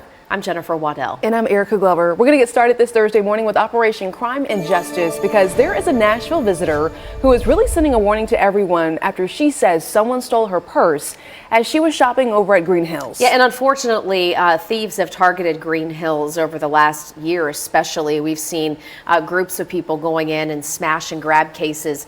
This one a little different, though, still concerning. Fox 17 News reporter Peyton Muse joining us live from Green Hills Mall to explain what happened.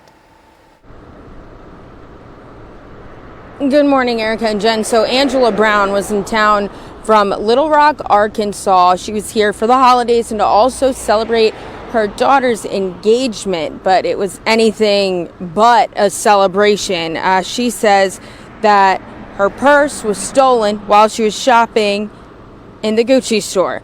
Police are still searching for this man. Angela Brown says she stepped away. Police are still searching for that man right there, and Angela Brown says she stepped a few feet away from her bag with a staff member who was showing her sweaters. When she turned around, her purse was gone. I don't put it down anywhere because it was Gucci. I had my guard down. I thought security guard was there. I thought it was a good place to shop and, upscale, and I was wrong. Now, she says other shoppers were good Samaritans and stepped in as she chased after the suspect through the mall's parking lot as well, and the suspect ultimately got away. And Brown says the security guard told her that they are there to act as a deterrent.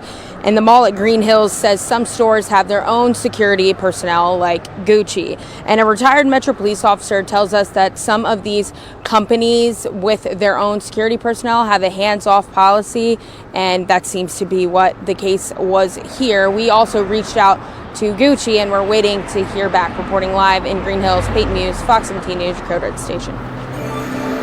Peyton, thank you. 6:03 in Operation Crime and Justice now. Metro Police tell Fox 17 News more than 1,200 guns were stolen from cars in our area just last year. By the way, that is a decrease from 2022. Now, despite this number dropping, 77% of guns reported stolen in Nashville in 2023 were taken from vehicles. Metro Police strongly encouraging drivers to go ahead and lock their cars, secure any valuables, especially guns, and then remove their keys. Take a look at your screen here for more recommendations, because police say it's never a good idea to leave your car and go back inside. Think if you're warming up your car in the driveway, just don't do it. The same goes when you're leaving your vehicle unattended outside of convenience stores, trying to run inside for a quick purchase.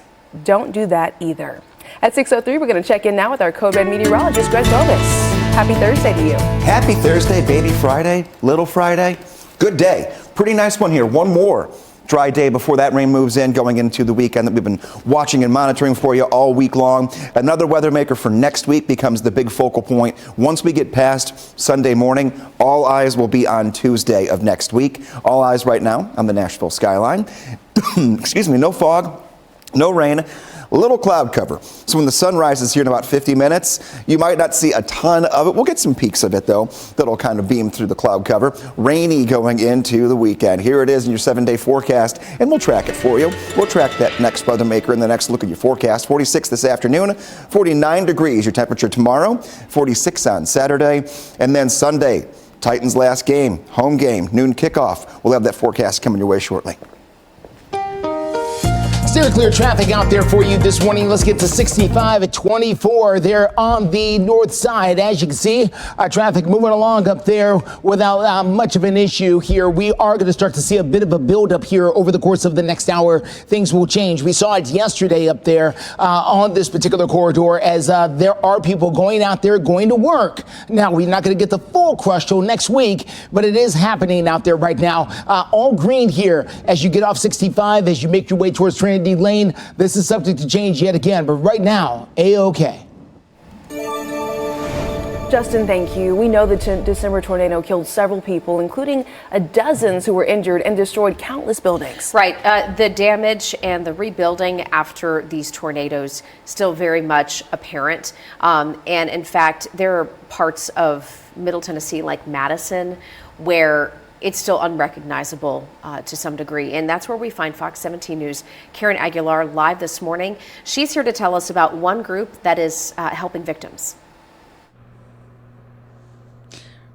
That's right. But first, I want to show you some of the destruction that that tornado left behind. It's been almost a month since it ripped through Middle Tennessee. And as you mentioned, I am standing here in Madison, one of the hardest hit areas. I want you to take a look at this house behind me. It is torn in half, and the roof and the door has been blown away. But what's more than material things are the memories that this family left behind. Take a look on the ground. This is a children's book. It's a Dr. Seuss's book, and this is a plastic wrapper of a Transformers toy set, to name a few things. And this isn't the only home that was destroyed. If you take a look down the street, you can see that there are several homes that suffered the same fate. Only bricks surrounded by insulation and tree limbs. Now, the Salvation Army telling me that initially they helped by giving these victims food and emotional support, and they have now switched to long-term recovery efforts. What does that mean? That means that they are trying to get these victims back into their homes. I think that's an important part of the recovery process. So they're helping them with things like filing insurance claims. And so Captain Philip Canning with the Salvation Army here in Nashville tells me exactly why the long-term recovery efforts are so important. Take a listen. Long-term recovery is the process of individuals receiving assistance, whether that be through insurance, FEMA, or what we call unmet needs. If you want to help these victims get their lives back together, you can head to helpsalvation.org. Reporting live in Madison, Karen Aguilar, Fox 17 News, your Code Red station. Karen, thank you so much. After the break, WeGo is moving towards becoming cashless. We're going to tell you why they're working to get cash flow as low as possible. Stay with us and happy Thursday. 17 News at 9. 6:10 is the time. WeGo Public Transportation wants you to ride the bus. They really do. They just don't want you to use cash when doing so. WeGo has come up with all kinds of products and programs to make sure that cash is not needed to ride the bus. We'll tell you why in a few moments. But the WeGo CEO says they've been working on this for several months and they have made major progress so far. Listen.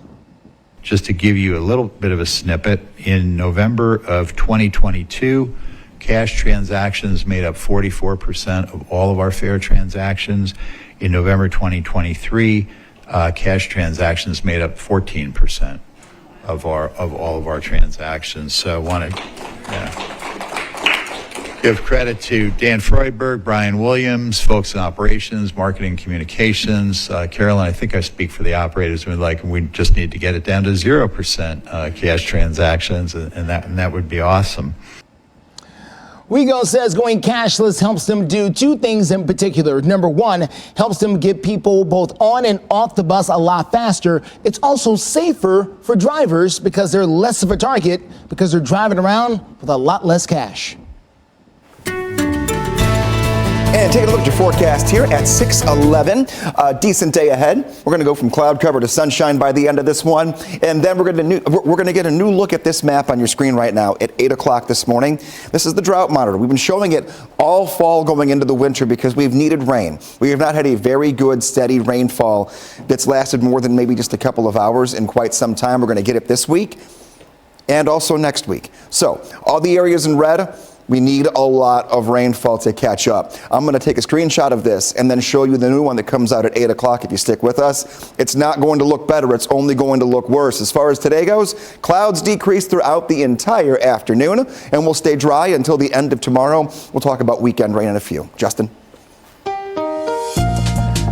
6:12 is the time. Let's talk about steer clear traffic out there for you this morning. We're going to get over to that north side drive there, 65 and 24. You can see the traffic moving along here towards Trinity Lane. No big problems there. Let's take you out towards the airport. Always watching that, of course. 25 minutes in from Mount Juliet, where you would make that drive right past B&A. You can see the traffic there getting off at the airport exit without much of a problem at all. Also, if you're coming in past the Percy Priest Dam, there's Stewart's Ferry Pike and all that over there. Smooth sailing for you as you make your way into the city. We'll continue to watch things for you live through 9. A teen assaulted by his own family. This is all for converting his faith. We're going to tell you what charges the family is facing and update you on when the whole thing will be going to court. We'll be right back. Fox 17 News Advice. At 6:14 here on Fox 17 News, we are talking about crime and justice because a family is getting ready for court after Metro Police say they were accused of attacking a member of their own family for converting to a different faith. Yeah, this is a Fox 17 News follow-up for you. Metro Police say back on December 11th, they found a teenage boy with bruises and cuts. John and Nick Cadam are out on bond after facing domestic assault and bodily injury charges in connection to that teenager's injuries. And the mom, Rawa Kawaji, is facing charges as well, aggravated assault with a deadly weapon. A neighbor who wants to stay anonymous tells Fox 17 News this was because that teenage boy was trying to become a Christian. A neighbor says they are relieved that that young man is now with a foster family. He stays where he is because he seems to be in really good spirits and with a good family. So I'm excited for his future to actually live like an American gets to live. Well, that neighbor says they feel uneasy that the family members are back in their neighborhood. By the way, the family is set to appear in court 8:30 on Monday morning. All right, we'll be there and we'll follow up for you then. Right now, I wanted to just give you a quick heads up. This is the time of year where people start taking down their decorations and getting rid of the Christmas tree. You could recycle it and feel good about it because it's going to the goats. The goats. Recycling in a way.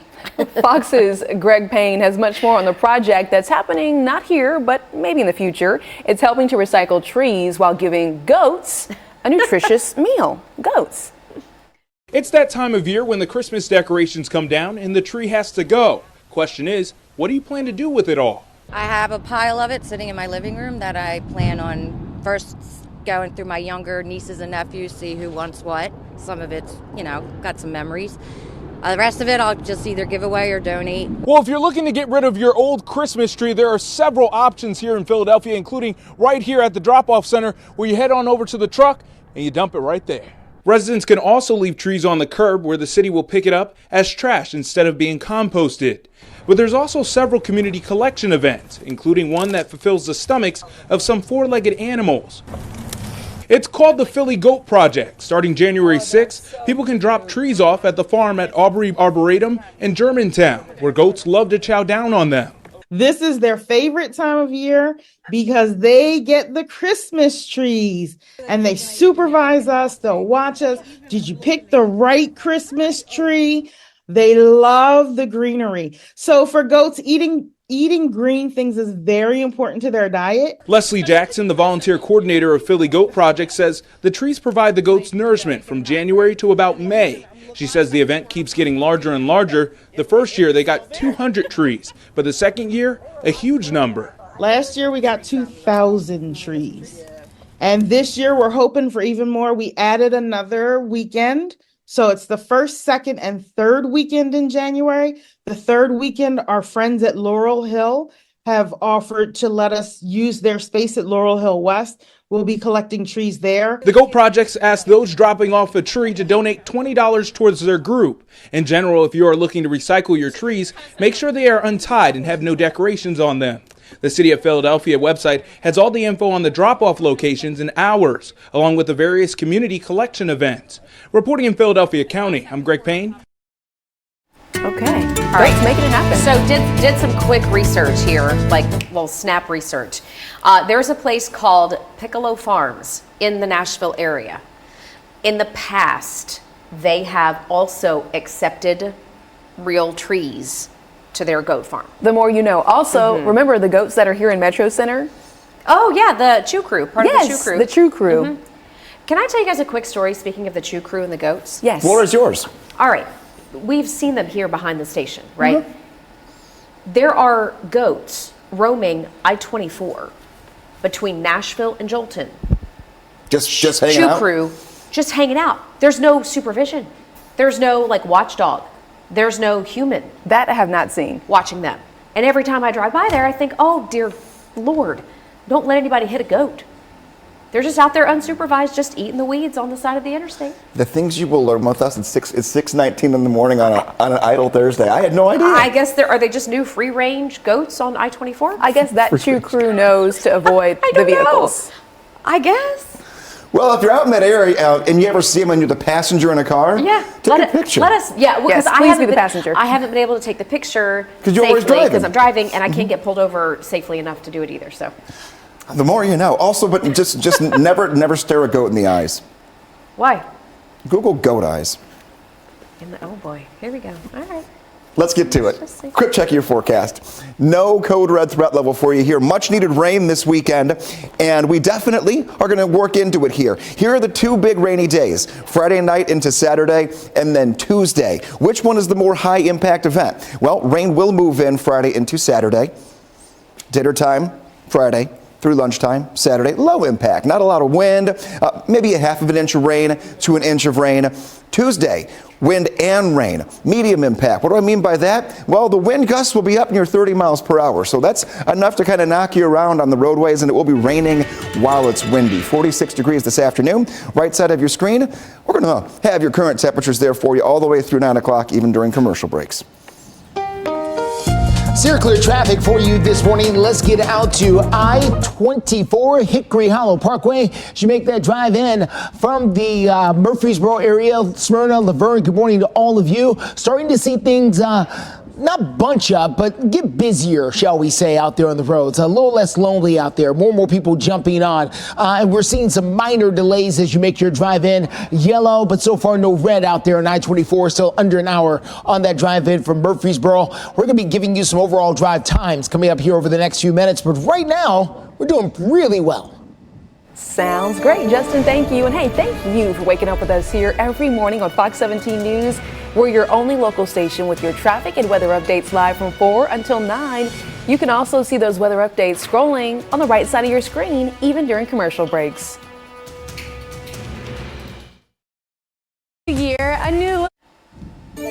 Good morning and welcome back to Fox 17 News this morning. It is 6:24 happening right now. The Metro Nashville Police Department is deciding where to install all of the new license plate reader cameras. Now, they are holding a series of community advisory group meetings to help make that decision. The Metro Council voted to approve the license plate reader program back in August after a 6-month pilot program.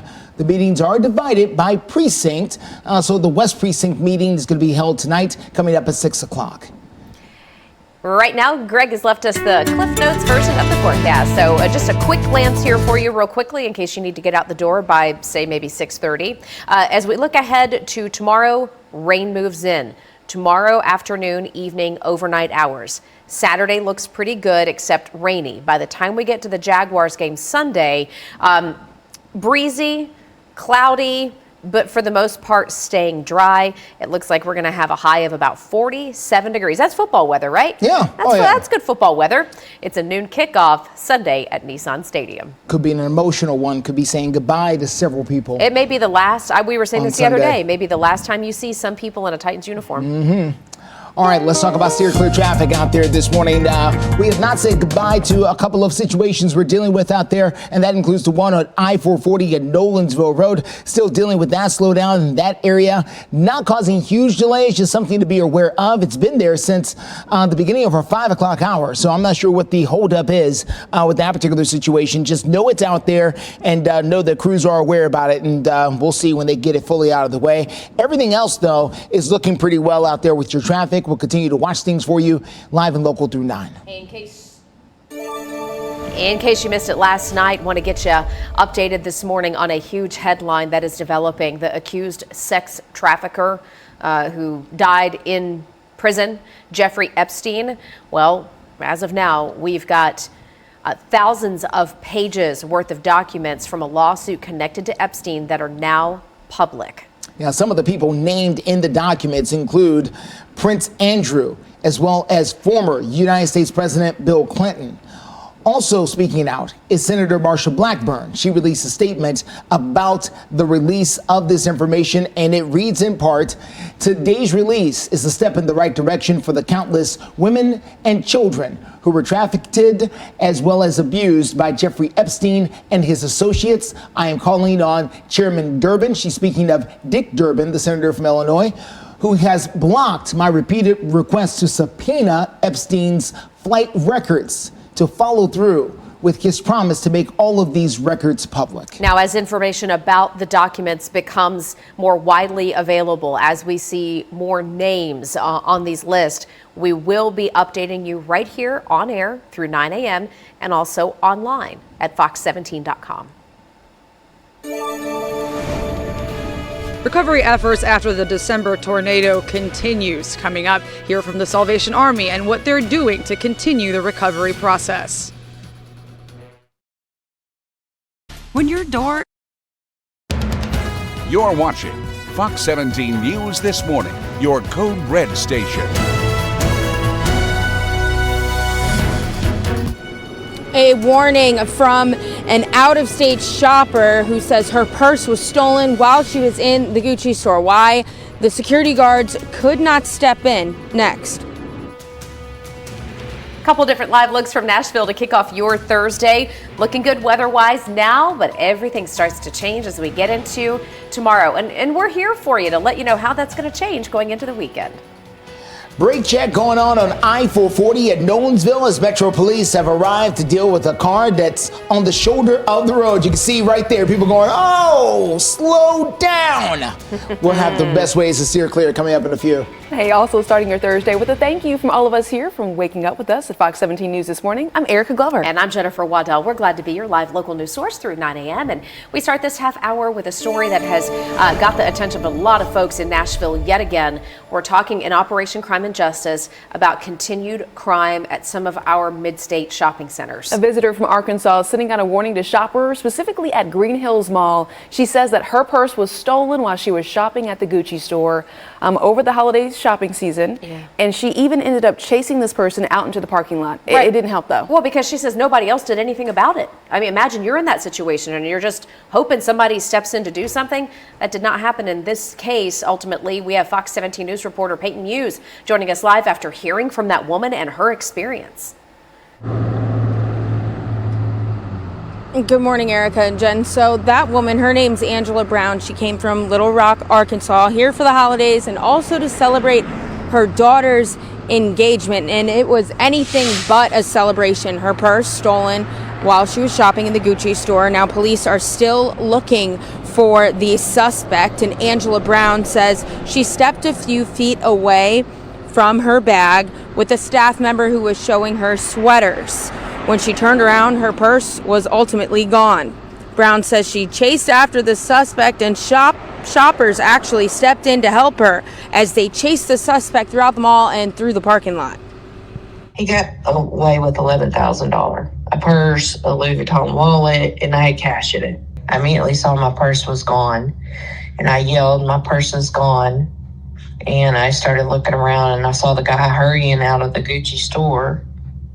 And I knew that had to be him. So I took off after him, and then he started running. And the security guard didn't say anything to him. I was yelling, security.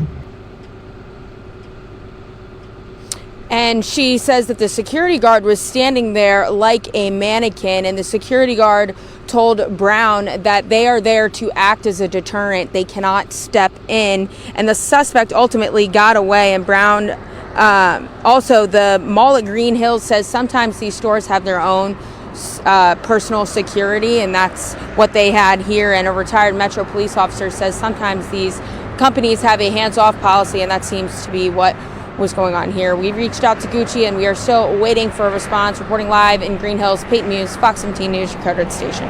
Peyton, thank you. 6:33 is the time, so we are checking in on your Thursday morning forecast. Good morning, Greg. Good morning. The weather story here right on your screen, the big 3 bullet points that we'll keep breaking down for you here for the rest of this morning to make sure you know exactly what you need, not just to get out the door today, but also for the upcoming weekend. One more dry day, and then we turn the rainmaker on several times in the next 7 days. Weathermaker moves in.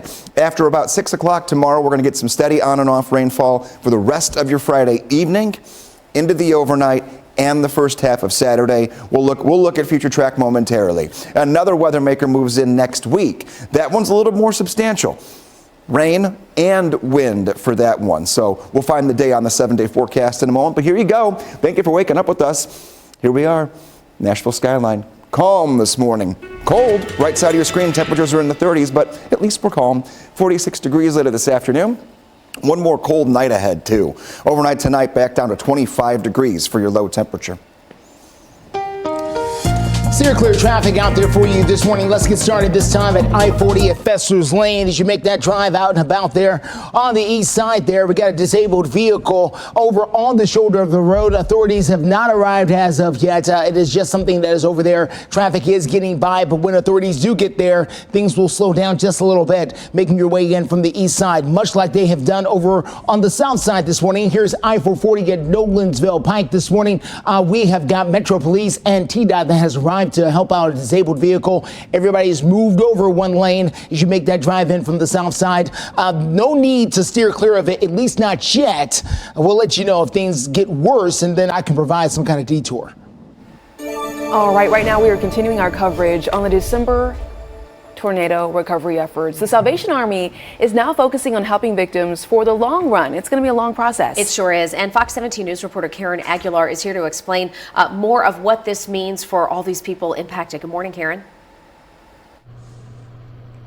Good morning, Jen and Erica. So the Salvation Army staff tells me that they've switched from short-term recovery efforts, which means giving victims food and emotional support, to long-term recovery efforts, which means just getting them back in their homes, because they tell me that what's more important than just material things, of course it is, it's devastating, is some of the memories these families have left behind. They haven't been able to be in a familiar place, and I actually picked up one of these memories from the house behind me on the ground. I don't know if you can take a look, but this is actually a Dr. Seuss's book, which would indicate that children or a child might have lived here, and this was a family that who knows how long they have lived there. But the Salvation Army staff tells me that families like these are just looking for some relief, and they're having some trouble filling out insurance claims. They're having some trouble with FEMA, and that's where the Salvation Army tells me that they step in. That's just some of the things that they are doing to help these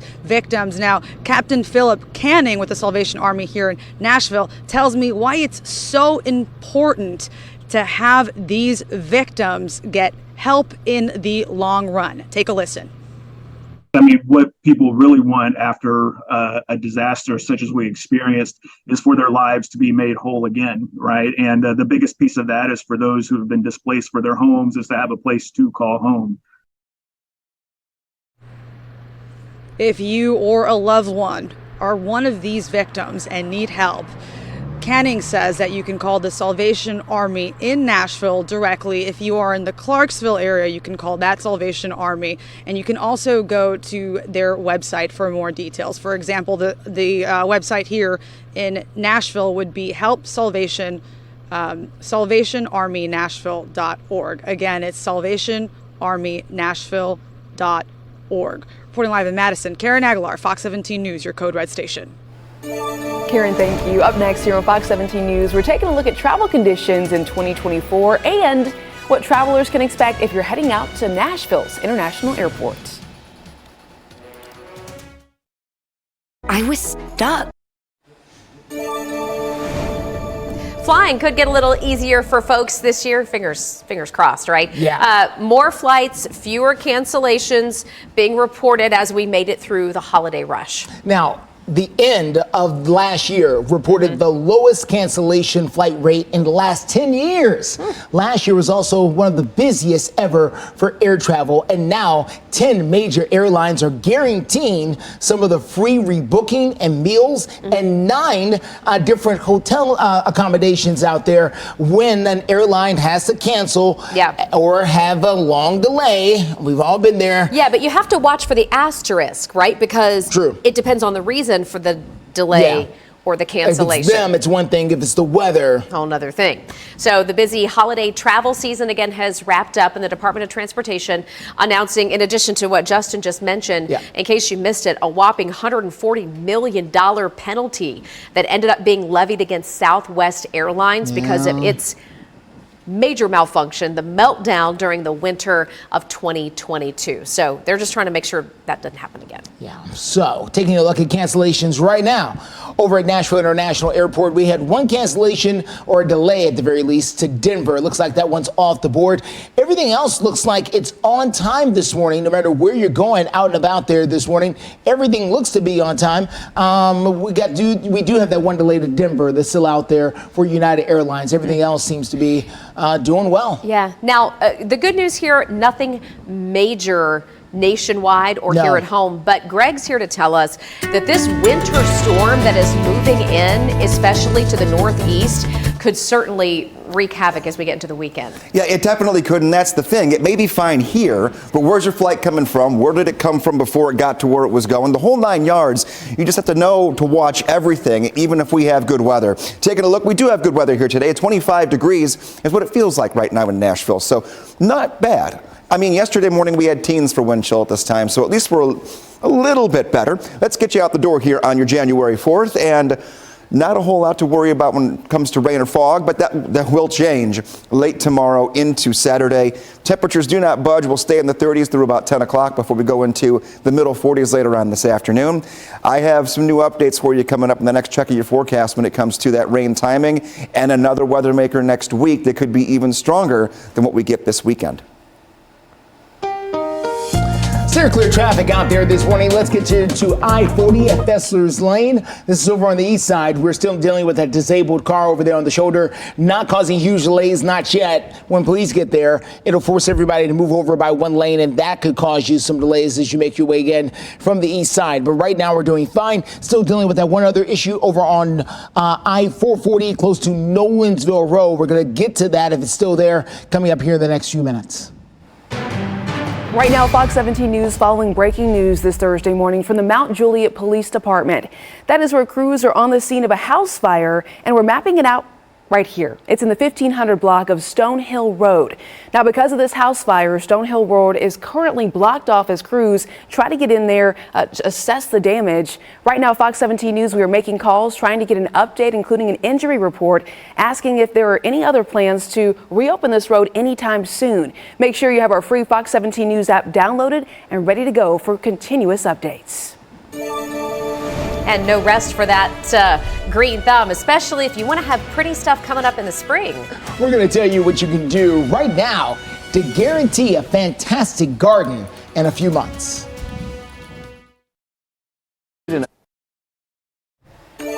At 6:46, we are learning much more about a crash that left 2 people dead just before midnight over on New Year's Eve.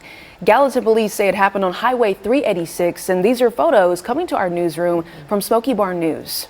They were there as it happened that night, and we've now learned that our suspicions have been confirmed that yes, in fact, one car was driving in the wrong lanes, ultimately crashing head-on into that other car. Samantha Gant and Illyria Edwards both killed in this crash.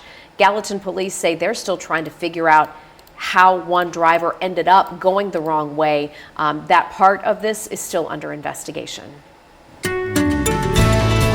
6:46 your time right now, and we just started winter here, getting into the January, February cold months here across Middle Tennessee. But while we're in the early part of winter, some folks, believe it or not, are already getting their gardens ready to go. Fox 17 Code Red meteorologist Brett Luna with some winter planting tips.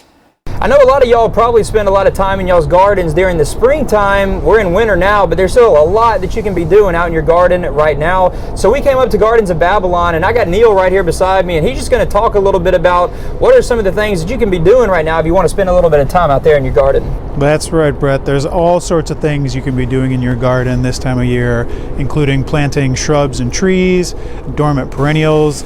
They really don't experience transplant shock when you plant them this time of year because they are dormant. It's a great time to be planting what you want to plant in your vegetable gardens for the springtime. So getting out a pen and paper is really handy. Things like tomatoes, start planting those seeds in about 6 to 8 weeks. Hot peppers, you can even start planting from seed now. You just need to make sure you've got a lot of heat.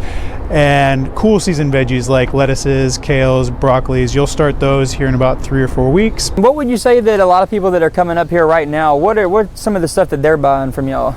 So we sell a ton of houseplants here, so people are really looking for houseplants this time of year. We are selling a lot of seeds, people planting their spring garden. But this time of year, people really want to bring a pop of color or vibrancy into their life. They want to bring some of that tropical flair into their house. So that's I'd say what a big portion of our customers are doing. I've heard some people talking about how they got some seeds from TDOT back this summer for milkweed seeds, and they're going to plant those with the monarch population and everything.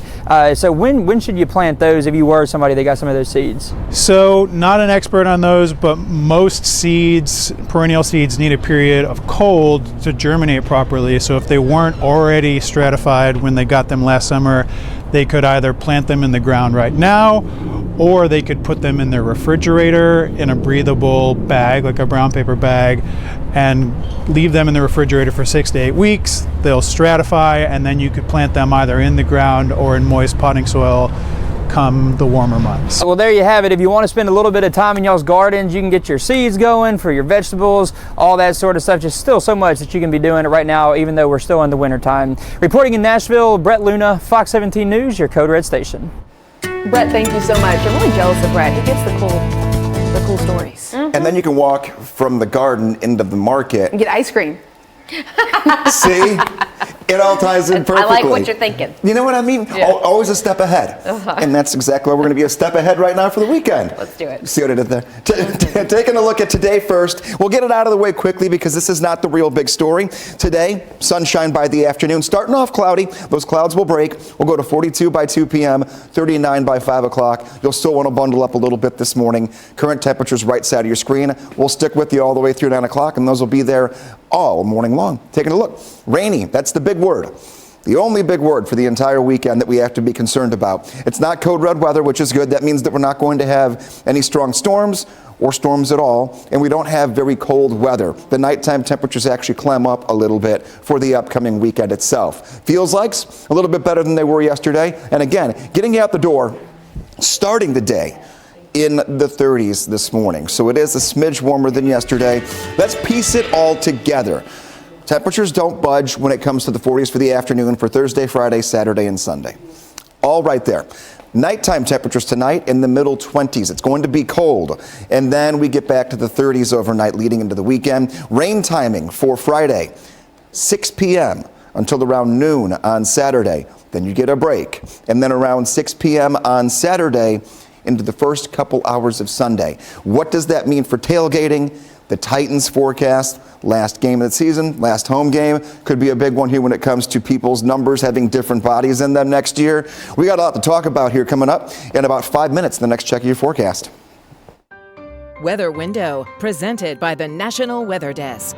Ski lovers got to enjoy the snow at Utah's Beaver Mountain this past weekend. The resort says it was business as usual on the slopes. Meanwhile, sunrises are producing a variety of stunning colors like these rosy shades surrounding Mount Hood and this winter dawn golden glow at Murrells Inlet, South Carolina. For more content like this, follow the National Weather Desk on Instagram.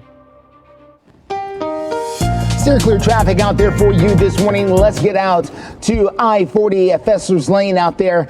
We are still dealing with that disabled vehicle right over there from the east side. As you can see, we are doing well out there so far this morning. Now, with some minor delays, it's going to make its way in from the east side. We are waiting for authorities to get there, dealing with that disabled vehicle there on the shoulder of the road. And then once it's out of there, we'll let you know. Still dealing with that disabled vehicle here. This is going to be I-440 at Nolensville Road. We've got Metro Police there. We've got TDOT there.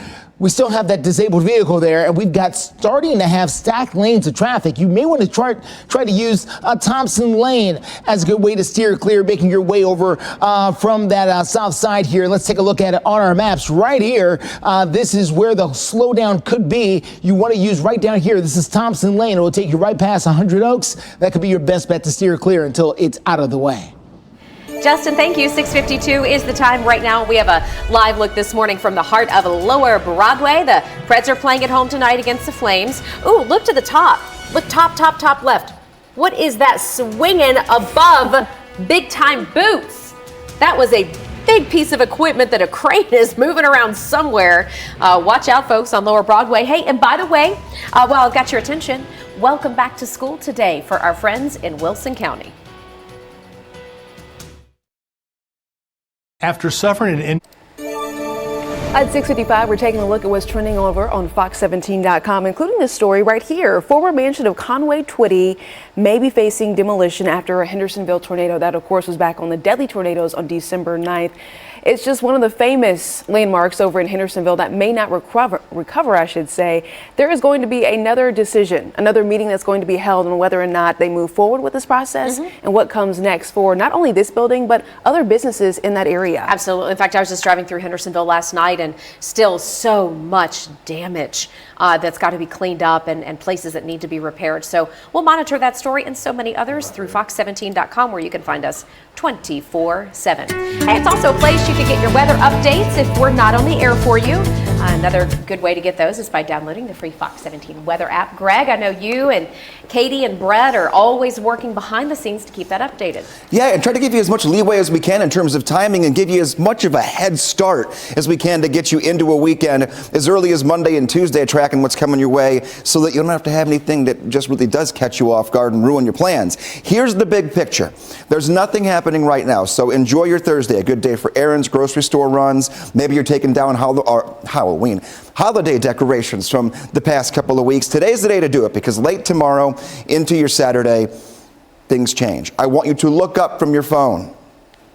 Eyes up. Just give me a minute of your time right here. And I'm going to time out the entire weekend for you, because some parts are good, others will be very inconvenient. Here's noon tomorrow on your Friday. By 4 or 5 o'clock, showers begin to move into our western counties. By 6 o'clock, we're talking rain in the metro, and that will continue on and off overnight all the way through 6 a.m. on Saturday. So this weather maker hangs around for a little while for us before it finally moves away to the northeast. Then it becomes their problem, and I say problem because they've got a good chance to see freezing rain and snow. Back home, 9 p.m. A few isolated showers in the Nashville area. So we get a break in the afternoon, noon through about 6 on Saturday. That's your window of opportunity to get out and do some stuff if you have to. And then by the time we're done with the first hour or two of Sunday, we'll look really good. If you're going to the Titans game, 47 degrees, a little overcast, and then a little bit breezy as well. So not a whole lot that we have to contend with for kickoff at noon in Nissan Stadium. Steer clear traffic out there for you this morning. Let's go to I-40 at Fesser's Lane. This is where we are dealing with a disabled vehicle over on the shoulder of the road. You can see where cars are starting to slow down as people get by out there. So heads up in that particular area. Wait until authorities get there so they can start to deal with that a little bit more. Here we are at I-440 in Nolensville Road. You can see where cars are pulled over just a little bit there, dealing with that disabled vehicle on the shoulder of the road there. We'll continue to watch it for you, let you know what gets in your way. But right now, these are the biggest problems we're having on the road. Justin, thank you very much. At 6:58 right now, consumer news. If you saw massive crowds at your Target locations, it's because of the Stanley Cup. It's been popular here for a little while, and Target released a Valentine's Day collection. Look at the lines outside of some of these stores. People wanting to just get a cup. You know, Stanleys have been around for decades. I can remember my dad taking his thermos to work when I was a little kid. My dad does not understand the fascination. But now here we are with hot pink and red and people clamoring over these cups like it's, you know, the Furbies of whatever year that was. So again, if you see, you know, mad dashes at your local stores, that might be why. And as you might have also guessed, people who are, you know, fighting each other to get a Stanley Cup are then turning around and reselling them online. Of course. Sometimes 2, 3, 4, 5, 6 times their retail value. Also trending on Fox17.com is a dog once known as the saddest dog at a shelter over in Kentucky that has thankfully found a safe place at an animal sanctuary. Love this story. Buddy. The former stray dog, take a look here on your screen, joining Metro Animal Services in Louisville back in December. That's where the staff noticed that he was very shy and had a very fearful attitude. The shelter says the dog's first owner died in 2019 and the person taking care of him was arrested. Okay, he is now waiting, though, to find his forever home at the Tribe Animal Sanctuary in Louisville. If you want to get involved, maybe help out, please go to Fox17.com and get this animal a forever home. Stay with us. Our 7 o'clock hour starts right now. You're watching Fox 17 News This Morning, your Code Red station. Right now on Fox 17 News this morning, we have an important update as members of a Nashville family are facing charges after being accused of beating a teenager for wanting to change his religion. It's a story we've been following for a year. New information this morning as we continue to investigate who failed Ariel Rose. Details on the Metro Police Department's latest findings. Waking up this morning calm and cool, going into the weekend, rainy and a little bit on the breezier side. An even bigger weather maker next week coming up in your forecast. Right now, though, we want to start by thanking you for waking up with us here bright and early on a Thursday morning on Fox 17 News. I'm Erica Glover. And I'm Jennifer Waddell. We're glad to be your live local news team, always here for you through 9 a.m. And we start this 7 o'clock hour right now with an update this morning on breaking news that we've been following. A family getting ready for court right now after being accused of attacking a member of their own family for converting to a different faith. Well, Metro Police say back on December 11th, they found a teenage boy with bruises and cuts. Now, John and Nick Kadam are out on bond after facing domestic assault and bodily injury charges. The mother, though, Rawa Kawaji, is facing charges for aggravated assault with a deadly weapon. You should also know the three family members are set to appear in court 8:30 Monday morning. And also new this Thursday morning, we are following the death of Ariel Rose. This is the little girl, the toddler, who died of a fentanyl overdose in November of 2022. And we have been relentless in our pursuit for answers as to who failed in all of this. Investigators arresting two people in connection with her death 2 weeks ago. Right now, though, Fox 17 News' Amanda Chin joining us in the studio with the very latest. The arrests come after a year-long investigation by the Metro Nashville Police Department. Police say Jesse Mashburn and Melissa Sutton had been taking care of Ariel when she died at High Road Place, a transitional housing facility. Now, Amy Luffman, a woman who lived at High Road Place, tells me Mashburn and Sutton took care of Ariel quite often. It got to the point where Ariel would call Sutton her mother. Yet Luffman tells me Sutton did not shed a single tear when Ariel died. While both Mashburn and Sutton have been indicted on first-degree murder charges, some feel Ariel's aunt should also be held responsible since she had custody of the 23-month-old. I had the chance to sit down with Gerard Strange, the attorney representing Ariel Rose's grandfather, in a civil lawsuit. You know, I have not looked into the criminal side of that, and I leave that up to our district attorney, who I think is a good man and will do his best on this. The beauty of the litigation that we've brought is it will hold people accountable, because the legislature recognized that with an illegal drug market, you know, the criminal system isn't enough to be able to handle everything. Now, the attorney tells me he intends to be ready for trial by the end of 2024 and is in the next phase of the case, gathering evidence right now. Reporting live in the studio, I'm Amanda Chin, Fox 17 News, your Code Red station.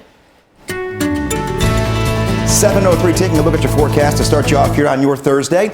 And we're talking about temperatures that we'll get to in a minute, but I want to just talk broad strokes first. We're not in a code red threat level, but you're going to hear a lot about rain coming down, rainfall totals, and this is going to be one of those weather patterns that goes up and down with rain chances for the next 7 days. The thing is, folks, we need the rain. We're going to look at last week's drought monitor and one that drops at 8 o'clock that you can only see here before we get to 9. All clear, but much needed rain for the weekend. Let's take a look at your lunchtime forecast. I mentioned temperatures. We're starting on the right side of your screen, so I'm not going to show you the currents. I'm going to work you through. 40 degrees at noon, 41 degrees at 1 p.m. Clouds breaking throughout the morning into the afternoon. You don't need them now, but you'll want the sunglasses for driving around town later today. The three big things to know for our weather maker that moves in Friday into Saturday is throughout the week we've been moving the time up bit by bit. Originally, it looked to be Friday night into the first 2/3 of your Saturday. Now, 6 p.m. Friday until right around noon on Saturday. Best chance for some decent rain. 1/2 inch to an inch doesn't sound all that impressive, but we have not had a good soaking rain in quite a while here across Middle Tennessee. A few sneaky snow showers may work their way into the Cumberland Plateau, but this threat has actually gone down with the change of that time. So snow threat goes down. More of your Saturday looking dry. I mentioned the ups and downs when it comes to rain chances. There you go. The bigger the bar, the better the chance for rain. Timing is everything, though. Friday looks to be a washout on this. It's not. It's that 6 p.m. to midnight window that is the best chance, and then Saturday, we flip-flop it. It's as you wake up through about noon. Sunday, the only chance for rain is going to be as you're waking up and as the sun is rising. By the time the Titans hit the field, we're going to be good to go. Let's take a look at your 7-day forecast and find the best day. I like to find the best day and kind of, look ahead to something that is positive. 46 degrees today, 49 degrees tomorrow. That rain moves in late. We know how our weekend is shaping up now. The best day is when most of our school districts go back on Monday. So when you're getting the kids ready Sunday night for Monday at the bus stop, you won't be worried about packing any rain gear this time around. Steer clear traffic out there for you this morning. Let's get started over on I-440 at Nolensville, where they've had some of the reserves stepping in to help them a little bit with this disabled vehicle right there. You can see it on the shoulder of the road. So they're trying to catch people before the curve so they don't have to do that violent jerking once they get up to the scene there. So that's why they're trying to slow people down right here and move folks over. You may want to use Thompson Lane as a good way to steer clear. That'll take you past 100 Oaks over in that area, and that'll get you right past some of this. We're also following a bit of a slow go from the Haywood Lane, Harding Place area as you make your way down I-24. Haven't seen it on the cameras, most definitely see it here on our maps, so there's a slowdown somewhere along the way. You may want to use Murfreesboro Road, or Antioch Pike is actually another good way to help you get around this slowdown coming in from Antioch. Justin, thank you. At 7:06, Fox 17 News following a breaking news situation involving a deadly accident between a train and a pedestrian. Metro Nashville police say it happened off of Curry Road in South Nashville shortly after midnight. But we do know one person was killed, but a name, age, or any kind of information about who that is not being shared at this moment. Information is very limited, but of course we'll continue bringing you the latest updates regarding this breaking news story as we learn more. And I want you to know that Fox 17 News has just received new information about the crash on New Year's Eve that killed 2 people. We brought this to you as breaking news initially. The pictures you see here are from Smoky Bar News. Gallatin police now confirm our suspicions that the crash on 386 in Gallatin turned out to be a wrong way crash. In other words, somebody was driving the wrong direction and slammed head on into another car. 2 people died, Samantha Gant and Iliera Edwards. Both of them died there at the scene of the crash. Gallatin police tell us they are still working to figure out what led up to this. Justin? Well, coming up, WeGo is making some changes to the appearance of their buses. We're going to tell you why the ads that you see are going to be getting a little smaller moving forward.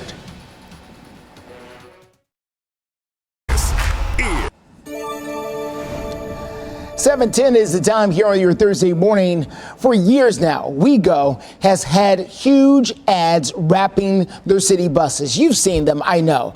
They are for everything from the Metro Police Department trying to get people to come work for them, to bail bonds companies, to lawyers who are trying to entice people to remember to call.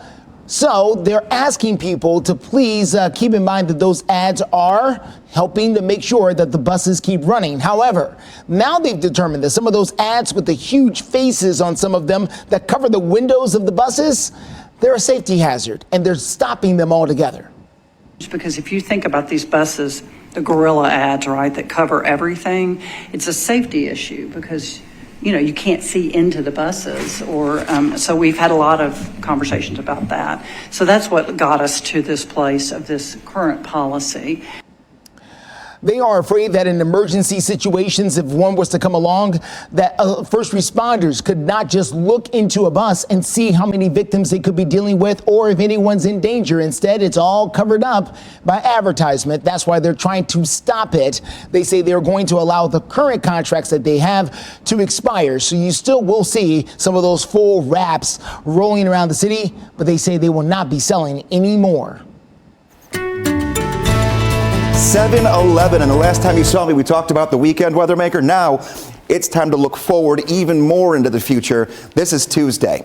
Now we have 2 events. We have the weekend event, and then we have the Tuesday event. Monday is fine. Dry, 55. So here's what's going to happen on Tuesday. We're going to get rain for the weekend, very little wind, low impact, just needed rainfall. Tuesday, no severe weather, however, more rain and a lot of wind. How much do I mean by a lot of wind? Let's take a look right here. Now, I'm going to click the button once and go all the way to the middle of Tuesday and let you see what we're going to deal with. So not a lot of wind for the weekend. I know the numbers moving fast. Don't worry about it. This is what you have to watch out for. When we get this to stop, you're going to see Tuesday potential wind gusts overnight, Monday into Tuesday, and then Tuesday itself could be as high as 50 miles per hour. That means while you're sleeping, windows rattling, you hear the whistling outside. I'm telling you, not severe weather, but get ready for some wind, and even throughout the rest of your Tuesday, a lot of wind as well, gusts up near 30 miles per hour. So that's why Tuesday is more of an impact event than the weekend is going to be for you here across Middle Tennessee. Steer clear traffic out there for you this morning. Let's get to a couple of things happening on I-440. This is over on the south side of town. You can see right here where the Tennessee Department of Transportation has set up here on the shoulder of the road, trying to get everybody to move over by one lane and then letting people get by. They're dealing with a disabled vehicle up there on the shoulder of the road. Minor delays at best, nothing out of the ordinary though. We will continue to watch that. We are finally starting to see the slowdowns on I-24 that have gone along with our maps here. We seem to have some kind of slowdown between the Haywood Lane and Harding Place area there on I-24. You may want to take Antioch Pike or Murfreesboro Road as the best way to steer clear. Haven't found an accident yet. This could be just typical congestion. We'll continue to follow things for you on the road live through 9. City leaders pushing for change on animal abuse. We'll tell you what's being done. Sell something. Calling in your community this Thursday morning, there are city leaders coming together. They did so last night for the first meeting of the Pet Working Group. Now, this group is supposed to be focused on animal cruelty. Fox 17 News' Peyton Muse joining us live outside of the Metro Courthouse to explain what this group is aiming to do. Peyton, what can you tell us? So there's a lot of work that needs to be done when it comes to animal cruelty cases. Now, city leaders, they want to take a look both at the state level and at the city level in terms of legislation, in terms of finances. Now, Metro Council member Sherry Weiner says she got an anonymous email from a woman who wanted to thank everyone on this pet working group, as it is a new group, for stepping up for the animals and for the future victims of these crimes. The anonymous woman says this issue hits very close to home for her due to a past experience. A boyfriend started with our dog, and then he moved to me. And when that wasn't enough, and I left, I find out that he is now in prison for murdering a girlfriend that wasn't as lucky to escape as I was. Council member just reading off the email that she was sent, and the anonymous woman added, how many more deaths, how many more pets and people have to suffer? Other council members chimed in as they say, council members are very passionate about animals and truly want to make a difference. And we have covered so many cases when it comes to animal cruelty here at Fox 17 News. And District Attorney Glenn Funk, he also was at the meeting, and he says that this issue is very important to him as he has seen numerous cases within the past 6 months. Reporting live at Metro Courthouse, Peyton Muse, Fox 17 News, your Code Red station. Yeah, and Peyton, to your point, I know it's not Nashville, but right now we have the story on our website. We've shared it on our Facebook pages of the puppies and the mama dog that were left for dead in Dickson. If you want to read more about Proverbs 12:10 rescue group that's trying to get them good homes, we've got you covered online. It's just so hard to understand those kinds of stories and why people would do that. I'm afraid if I say this, we're going to get them all, but bring them to us. Oh, you would take them. I would take it. We will find them home. If you're a frequent viewer, you know that dogs are kind of our... It's our thing. That is our thing. Yeah. So when we see that, it's just like... Our fur babies. Little fur babies. And Dog of the Day is going to be back on Monday, too. Oh, I was just going to ask that question. In case you were wondering, Dog of the Day will be back on Monday, so we'll start getting the four-legged friends back here. But now we got to talk a different kind of field. Well, we got to get the football field. The football field. Yeah, not like the dog park, the football field. Here we go. We have a noon kickoff. Jags are in town taking on the Titans. 51 degrees your temperature right in the middle of the afternoon. I kind of bumped the temp a little bit right during game time, but upper 40s to right around 50. It seems to be a good, reasonable temperature range for us here. Mix of sun and clouds, so it's not going to be one of those days we have to worry about rain during the game, but tailgating, absolutely have to. Maybe you don't have the skills to be on the football field, but you do like to at least get a little outdoor exercise going on in the morning. Lace up the shoes. You're fine. 34 degrees at 8 o'clock, and then we'll be at 37 by the time we get to 11. So not much temperature growth throughout the morning, but at least there's no fog. And honestly, running in an overcast sky, a little less daunting than running when the sun's beating down on you. You're trying to get a good jog in. Taking a look at future rain for the upcoming weekend. Today, bone dry. Tomorrow after 6 p.m. through Sunday morning, here's how much we'll get. Roughly a half of an inch to an inch of rain, depending upon who gets under the heavier pockets that move in. We're not going to have any thunderstorms, though, that track into the area. So keep that in mind. We'll at least keep it calm and steady. We need that kind of a rain, and we're going to get that over the weekend. We talked about Tuesday already. That's a day to watch as we get out of the weekend, and Monday's a day to enjoy. That is the best day of the forecast, partly cloudy and 55. Steer clear traffic at 7:20. Here's a quick look out there for your traffic this morning at I-24 at Bell Road as you make that drive into town from the Antioch area. We've been dealing with slowdowns, and now we see why. This is at least part of the reason. Two-car crash here against the shoulder of the road there as you make that drive in. So heads up in that area as you get out and about. You could try to take Murfreesboro Pike or Antioch Pike. It's good ways to steer clear and make your way into town, and things will only intensify as we get full action at schools coming up here next week. Wilson County is back today, but Metro gets back next week. All right, here's I-440 at Nolensville Road, dealing with a slowdown here because of a disabled car up ahead, slowing things down back behind it. You can use Thompson Lane if you would like to try and steer clear. A shopping trip turned a nightmare. A Nashville visitor sends a warning to everyone after someone stole her purse while she was shopping, what she now wants you to know. And one of the biggest stories making headlines here in 2024, former President Trump wants the Supreme Court to review the Colorado ruling, trying to keep him off the primary ballot. And right here on Fox 17 News, coming up in 25 minutes, so at 7:45, we're going to have an exclusive interview with a legal expert to talk about how the January 6th insurrection may or may not play a part. Every weekday. Would have never, ever thought it would happen at Nashville. Well, in Operation Crime and Justice this morning, Nashville tourist has a warning for just about everyone. Do not let your guard down, even at some of the high-end malls. Right. Unfortunately, this has been a story that we have heard play out multiple times over the last 6 months especially. And this one woman's warning comes after Metro Police say a man stole her very expensive purse while she was shopping at the Gucci store at the mall at Green Hills. Angela Brown came to Nashville from Little Rock. She was here celebrating the holidays, and now she is out $11,000. That's the value of the purse, the wallet, and the money inside. Brown says she stepped away. She admits she stepped away from her bag for just a moment, and that moment was long enough for something terrible to happen. I don't put it down anywhere. And because it was Gucci, I had my guard down.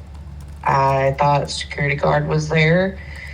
I thought it was a good place to shop and, upscale, and I was wrong.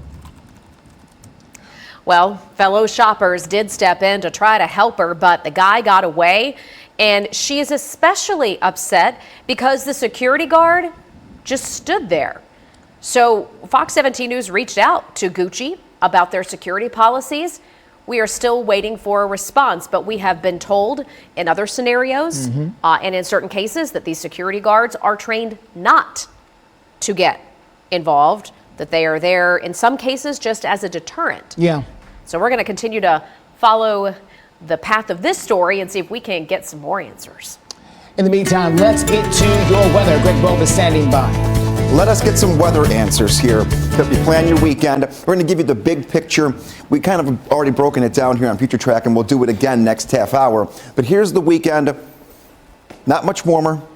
Hours worth of rainfall. Typically and lately we've had little pop-ups here and there, maybe one decent hour worth of rain. We're going to have hour after hour of showers that track through the area, starting at 6 p.m. on Friday and going all the way through lunchtime on Saturday. So that means the overnight as well. Not much wind, so don't worry about that. Looking to next week, that's when the wind moves in. But That's your weather for you here. As you go into your Sunday, the morning hours, there could be a shower. The afternoon dries out nicely. How do you track when you're on the go? You get the Fox 17 Code Red Weather app. Are you on your phone? I bet you are. Hey, look up and open your camera. Don't take a picture of me. Scan the QR code. It's that easy. You can have that app right on your phone whenever you're on the go. Coming up in the next half hour, a new look at Future Track. We'll give you your 7-day forecast, and we'll talk about that windy Tuesday ahead next week. Steer clear traffic at 7:27. Let's take a quick look at what we're dealing with here at I-24 Bell Road. We are dealing with a two-car crash. Metro Police have now arrived and they have shut down that outside HOV lane. It is causing minor delays back behind it. You may want to use Murfreesboro Road as a good way to steer clear until at least you get up towards maybe Harding or Haywood. You can jump back on there if you can and continue on. That should get you around this, or at least give yourself an extra 10 to 15 minutes to steer clear of that. We had the earlier crash over on 440 near Nolensville. Happy to report that crash has now cleared. I'm happy that someone has been arrested because it's went on long enough. The baby was found in their apartment, so they should be held accountable. 2 people are behind bars, connected, according to investigators, to the death of Ariel Rose more than a year after that toddler died from a fentanyl overdose. But that doesn't mean the story is over. Fox 17 News' Amanda Chin following the latest developments this morning. Your dress. You're watching Fox 17 News This Morning, your Code Red station. Good morning, time right now, 7:30. Thank you for waking up with us. 2 live looks, one of Lower Broadway. And yeah, they've been doing construction there. We've seen cranes swinging things around here early on this morning. And the bottom right-hand side of your screen, Metro Center. You can see a little bit of overcast sky out there. I'll tell you when the clouds break, and plan your weekend for you coming up in your forecast. Steer clear traffic takes us to I-24 at Bell Road. You can see TDOT has arrived to help out with the crash. We're going to tell you the best ways to steer clear. And I want to start by thanking you for waking up with us here on a Thursday morning on Fox 17 News. I'm Erica Glover. And I'm Jennifer Waddell. We're glad to be your live local news source, always here for you through 9 a.m. And we begin this half hour with a Fox 17 News update and a story where we have just been relentless in our pursuit for answers after the death of Ariel Rose. She's the little girl, the toddler, who died from fentanyl toxicity in November of 2022. And investigators have now arrested 2 people in connection to her death. Right now, Fox 17 News' Amanda Chin joining us live in studio with the latest on this case. Good morning, Amanda. Good morning, Erica and Jen. The arrests come after a year-long investigation by the Metro Nashville Police Department. Police say Jesse Mashburn and Melissa Sutton had been watching Ariel when she died at High Road Place, a transitional housing facility. Amy Luffman, a woman who lived at High Road Place, tells me Mashburn and Sutton would take care of Ariel on a regular basis. It even got to the point where Ariel would call Sutton her mother. Yet Luffman tells me Sutton did not shed a single tear when Ariel died. Both Mashburn and Sutton have been indicted on first-degree murder charges. In the civil matter, the 2 are also named in a lawsuit that holds the nonprofit running High Road Place accountable. I sat down with Gerard Stranch, the attorney representing Ariel Rose's grandfather, in this lawsuit about why Mashburn and Sutton are named. We hope that they will be able to provide information to us. We do not believe they're going to be assets there, but there's hopeful that they'll have information that could be useful against other defendants. Now, Mashburn and Sutton are scheduled to appear in court on January 31st. We plan to be there. Reporting live in the studio, I'm Amanda Chin, Fox 17 News, your Code Red station. Amanda, thank you. And as I mentioned, we've been relentless on this story. We've been reporting for more than a year now. You can see all of our previous stories at fox17.com. Just search Ariel Rose. Right now, though, at 7:32, Greg Bobus updating us on the weather story for this Thursday. Good morning, Greg. Hey, good morning. And it is actually a pretty good morning compared to the last 2 days when we had temperatures that were in the teens and low 20s for wind chill. Now, we're still in the 20s for wind chill, but at least we haven't gone into those numbers that have the 1 in front of them. Taking a look, though, speaking of one more dry day for us here, and also one more sunny afternoon. We don't get a whole lot of sun, After this afternoon until next week, rain starts the weekend late for your Friday into Saturday. We'll look at future track for you here in 5 minutes. Another weather maker next week. This is the one I'm not necessarily concerned about, but that will be much more inconvenient and much windier, and a lot of that will happen while you're asleep. So we'll take a look at that as well.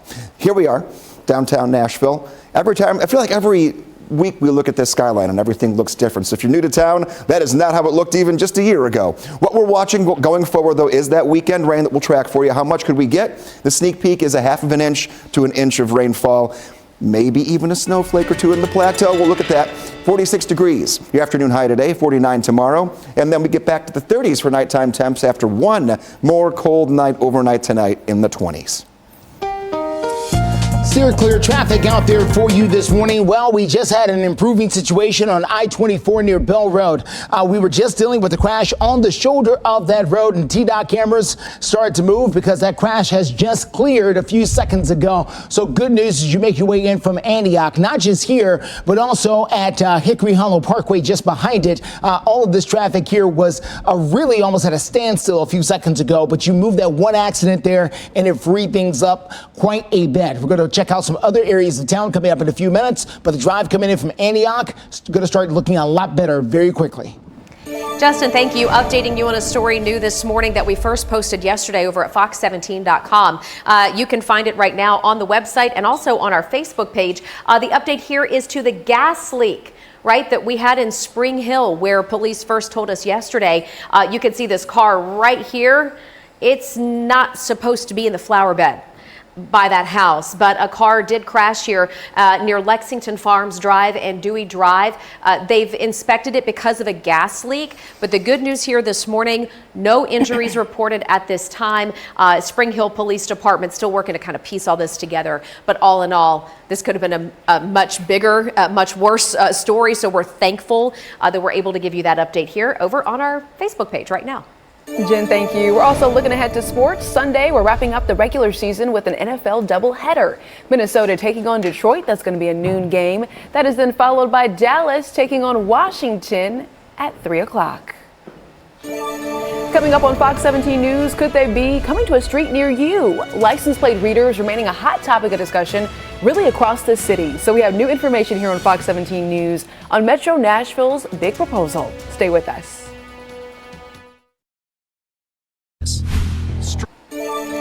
Good morning and welcome back to Fox 17 News. This morning it is 7:38 right now. The Metro Nashville Police Department is in the process as we speak of deciding where to install those new license plate reader cameras across the county, holding a series of community advisory group meetings to help make that decision. Now, the Metro Council did vote to approve the license plate reader program back in August of last year after a 6-month pilot program. The meetings are divided by precinct. The West Precinct meeting is scheduled to begin tonight at 6 o'clock. You can find the meeting schedule for all of the different precincts around the city. It's all on our website at fox17.com. Joining us now is our Code Red meteorologist, Greg Bovis. We were talking earlier this morning that I used the opportunity yesterday to supervise the taking down of Christmas lights outside at our house.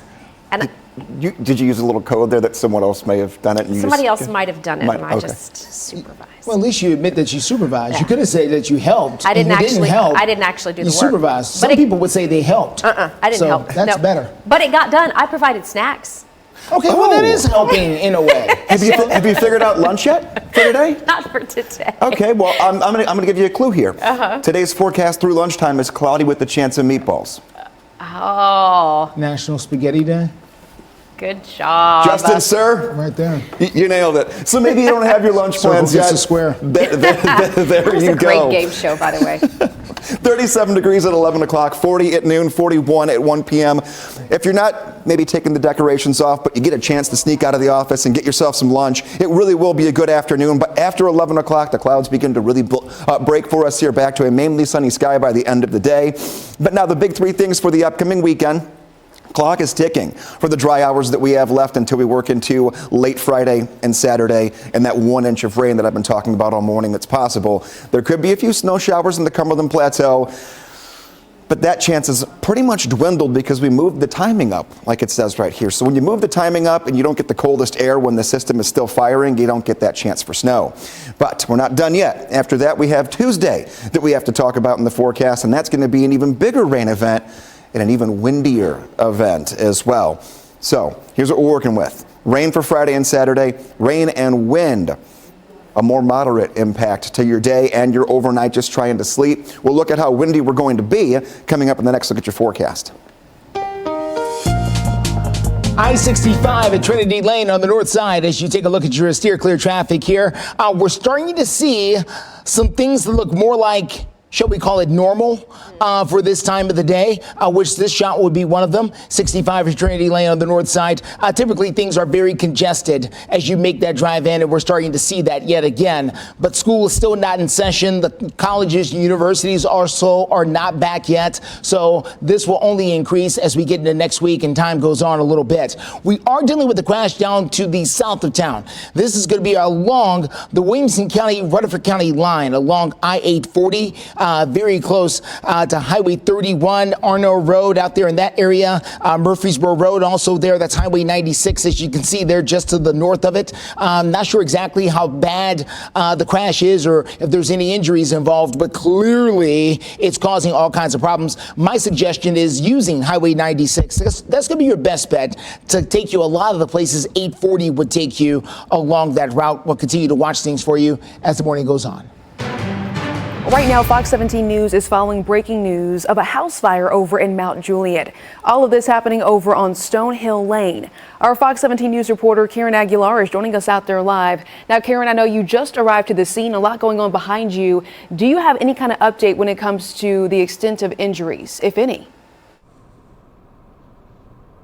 Yes, Erica. Luckily, the Mount Juliet Fire Department tells me that no one was hurt, which could have been much more devastating if they hadn't been here on time. We're still working to confirm more details on what started the fire. But as you said, you can see that there are people on scene, first responders. You see that ambulance is moving out of the way. No one was hurt, but they were obviously here for precautionary measures. And if you take a look down the street here of Stonehill Road, that's near Belinda Parkway, you can see that gray house has a little bit of char on it. That is the house that was set ablaze and that firefighters spent some time putting out. But as of now, we are working to figure out more details on kind of what happened at this moment. Really, Erica, that is all I know for now. Reporting live in Mount Juliet, Karen Aguilar, Fox 17 News, your Code Red station.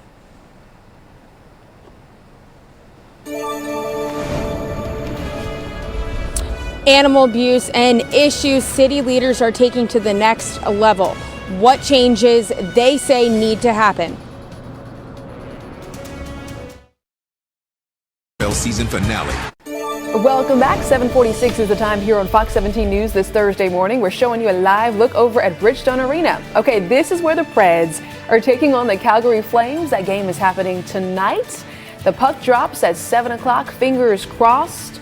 Right now, though, we're checking in with Greg Bobus because temperature-wise, it feels like a hockey kind of day outside already. Do you mean fang fingers? Fang fingers. Is that what you mean? The fang fingers? You're doing a deep dive call back to a few days ago when Jen educated all the new people in Nashville what the fang fingers are.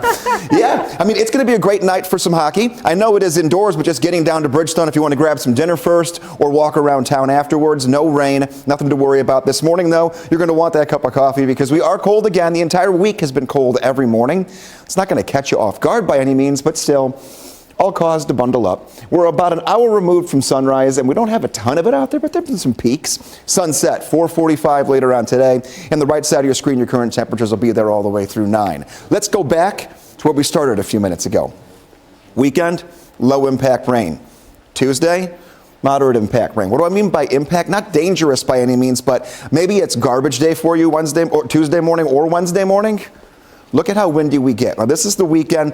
Don't worry about these numbers. I'm going to fast forward you here real quick to the good stuff, the stuff you need to know about. The weekend, not all that breezy. Little breeze here and there, but nothing like this. Look at the time there. We get to midnight on Tuesday.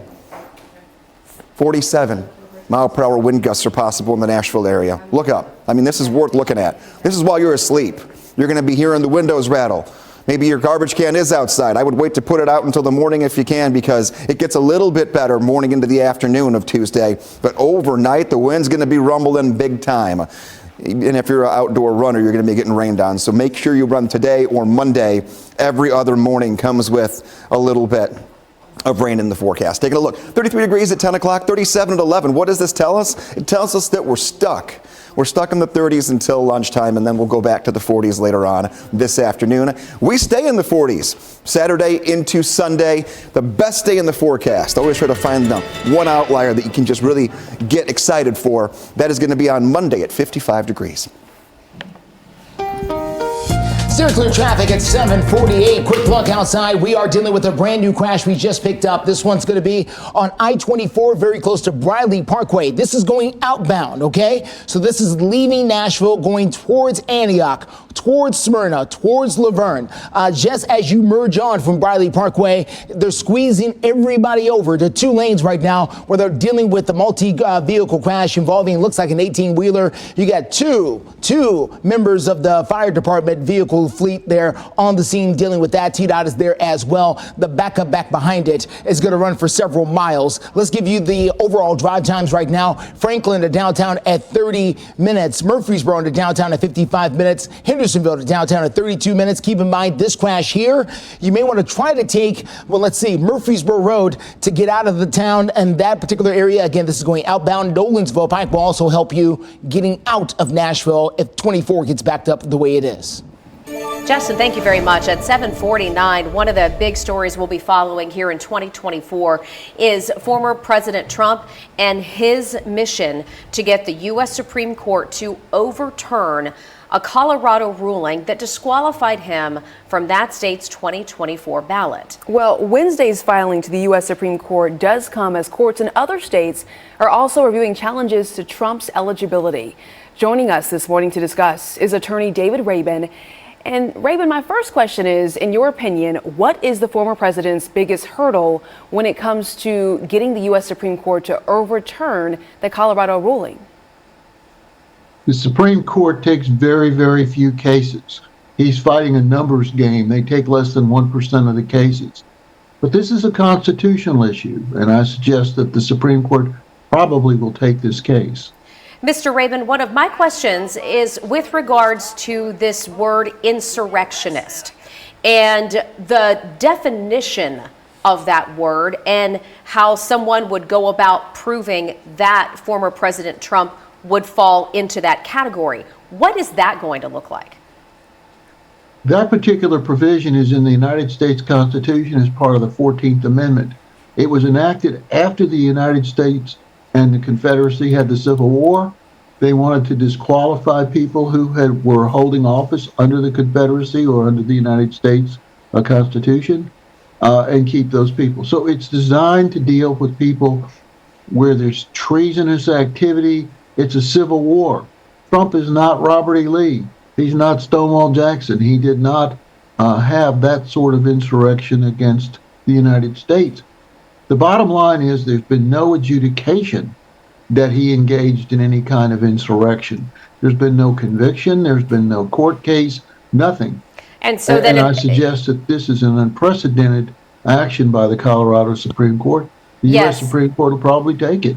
And so, therefore, in your opinion, if they cannot prove then that he is or was an insurrectionist, that would hold no water, perhaps? Well, the question is where do you prove it? The Colorado Supreme Court just jumped out of its judicial socks and said he's an insurrectionist. Based on what? Based on newspapers or other hearings.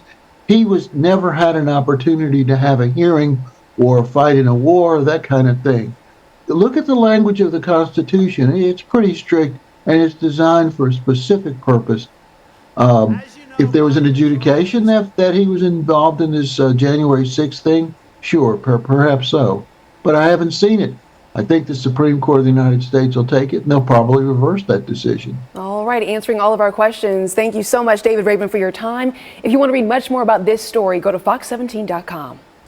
It is 7:52 right now, and new this hour.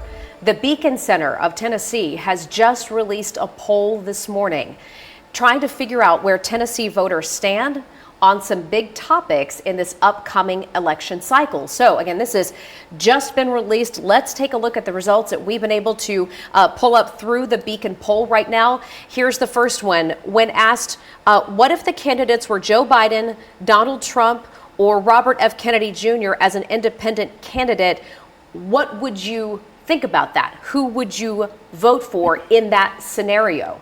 And per that question, the results are that 51% of those questioned would vote for Mr. Trump, 25% for Mr. Biden, and 16% reported in the Beacon poll that they would vote for Mr. Robert F. Kennedy. So another big issue is Tennesseans that they're going to see on the poll this year is whether or not to expand a statewide educational choice proposal by Governor Bill Lee. According to this Beacon poll, though, it appears a large majority of Tennesseans are with the governor when it comes to making educational savings accounts available to students across our state. Yeah, take a look here. 68% of Tennessee residents do support Governor Bill Lee's proposal, while just 19% oppose his plan. And one more poll question that we wanted to take a look at here new this hour. When it comes to the race for the U.S. Senate, the Beacon poll finds in Tennessee Gloria Johnson with a significant lead over her main rival, Marquita Bradshaw. Johnson has a 30-point lead over Bradshaw among Democratic primary voters. At least 45% of voters are still undecided in this race to determine who will take on then Republican rival and incumbent Marsha Blackburn. After the break, we're talking about our economy because many local residents could be feeling a shift in our labor market. Is it another sign the economy is cooling off? Why experts say it's not a bad thing. Stay with us. Happy Thursday. This is it. Good morning to you. Just a few minutes before 8 o'clock right now. All right, maybe wishful thinking here for all of our snow lovers, and we know you're out there. Greg says the chances of snow are pretty low as we get into the weekend and next week. But we were just kind of curious. Do you wish for snow? I voted on this poll. Are you going to share your vote? Yes, I said no. Please. Well, Erica, more than half of the people surveyed say yes. That's okay. You know, we can all agree to disagree. But Greg gets the final say, doesn't he? He does. So he's got your forecast as we talk more about any chance for snow where we might see just a little bit. And Greg, it sounds like it would be... Just look at your screen. It would be highly unlikely to get snow in Nashville. Oh, in Nashville, Saturday. 0% chance. Okay. Now, if you got to the Cumberland Plateau, a wet snowflake could mix in. I'm not confident, not at all. We moved the timing of the system up so that doesn't give us as much cold air to work into it on the back end. So this is going to be a mainly rainy event. We always do get at least one decent snow, though, throughout the season, so it doesn't mean that we're completely, you know, this is the only shot we have for it. It's going to be a rainier situation, not much warmer. Hours worth of rain that begin around dinner time on Friday. Earlier in the week, when we were talking about a chance for some flurries and light snow, this system was going to move in after midnight and end later in the day on Saturday, meaning we would have had a lot of colder air moving in more quickly. Now this gets out of here before it gets down to our coldest temperatures. Looking to next week, windy and more rain. We're going to work through all of our rain potential and how much we could see by the end of the next 7 days coming up as we go into your 8 o'clock half hour. Still clear traffic out there this morning. Let's take a quick look here at I-24 at Briley Parkway. We're dealing with that crash that is shutting down 2 lanes as you make your way out. Emergency crews on the scene. You want to use Murfreesboro Road to steer clear. Justin, thank you very much. Will do, and noted, sir. In our economy this morning, experts say there's another sign that the job market might be slowing down a little bit. The number of job openings in November slipping to the lowest level in more than 2.5 years. Yeah, it's an indication that experts say that higher interest rates are having an impact on hiring. The number of job listings declined to 8 million. The Federal Reserve is hoping a cooling job market will moderate wage increases and also make it easier to control inflation. Looking ahead, get ready to hear the big trucks, even from inside Bridgestone Arena. That's where Monster Jam will be back coming up. this weekend, January 6th and 7th. It is a good time for the whole family. Just don't forget to take the earplugs, okay? Been there, done that. You know, still have the ringing in the ears. You can see the big trucks up close. You can do these meet and greets with your favorite drivers, crew members, get some autographs, take pictures. Again, lots of fun for the family over at Bridgestone Arena, and there are still tickets available. You're watching Fox 17 News This Morning, your Code Red station. Now on Fox 17 News This Morning, we have an update as members of a Nashville family are facing charges after being accused of beating a teenager for wanting to change his religion. It's a story we've been following for a year. New information this morning as we continue to investigate who failed Ariel Rose. Details on the Metro Police Department's latest findings. Plenty of rain coming our way on a very windy day next week. We could have wind gusts up to 50 miles per hour. I'll let you know which day and night could be that windy. Time to go ahead and get those Christmas lights taken down outside. Yeah, for sure. Hey, thanks for waking up with us here on a Thursday morning for Fox 17 News. I'm Erica Glover. And I'm Jennifer Waddell. We're your live local news team, always here for you from 7 to 9 a.m. When the other stations go to national programming, that's pre-recorded. It's not even live here, but don't worry, we are here for you for another hour. We sure are. Right now we're busy getting some more updates about a deadly incident involving a train and a pedestrian. Metro Nashville police say it all happened off of Curry Road in South Nashville shortly after midnight. Yeah, we've mapped it out here for you, and you can see it's not too far from Nashville International Airport. Would be just over here to the far right side of the screen, or right for me, left for you. But the pedestrian ended up being hit, involved in this train accident just to the west of that. So we understand that one person did die as a result of that. We're still working to get some more information, and as those updates come in, we'll keep you posted through 9.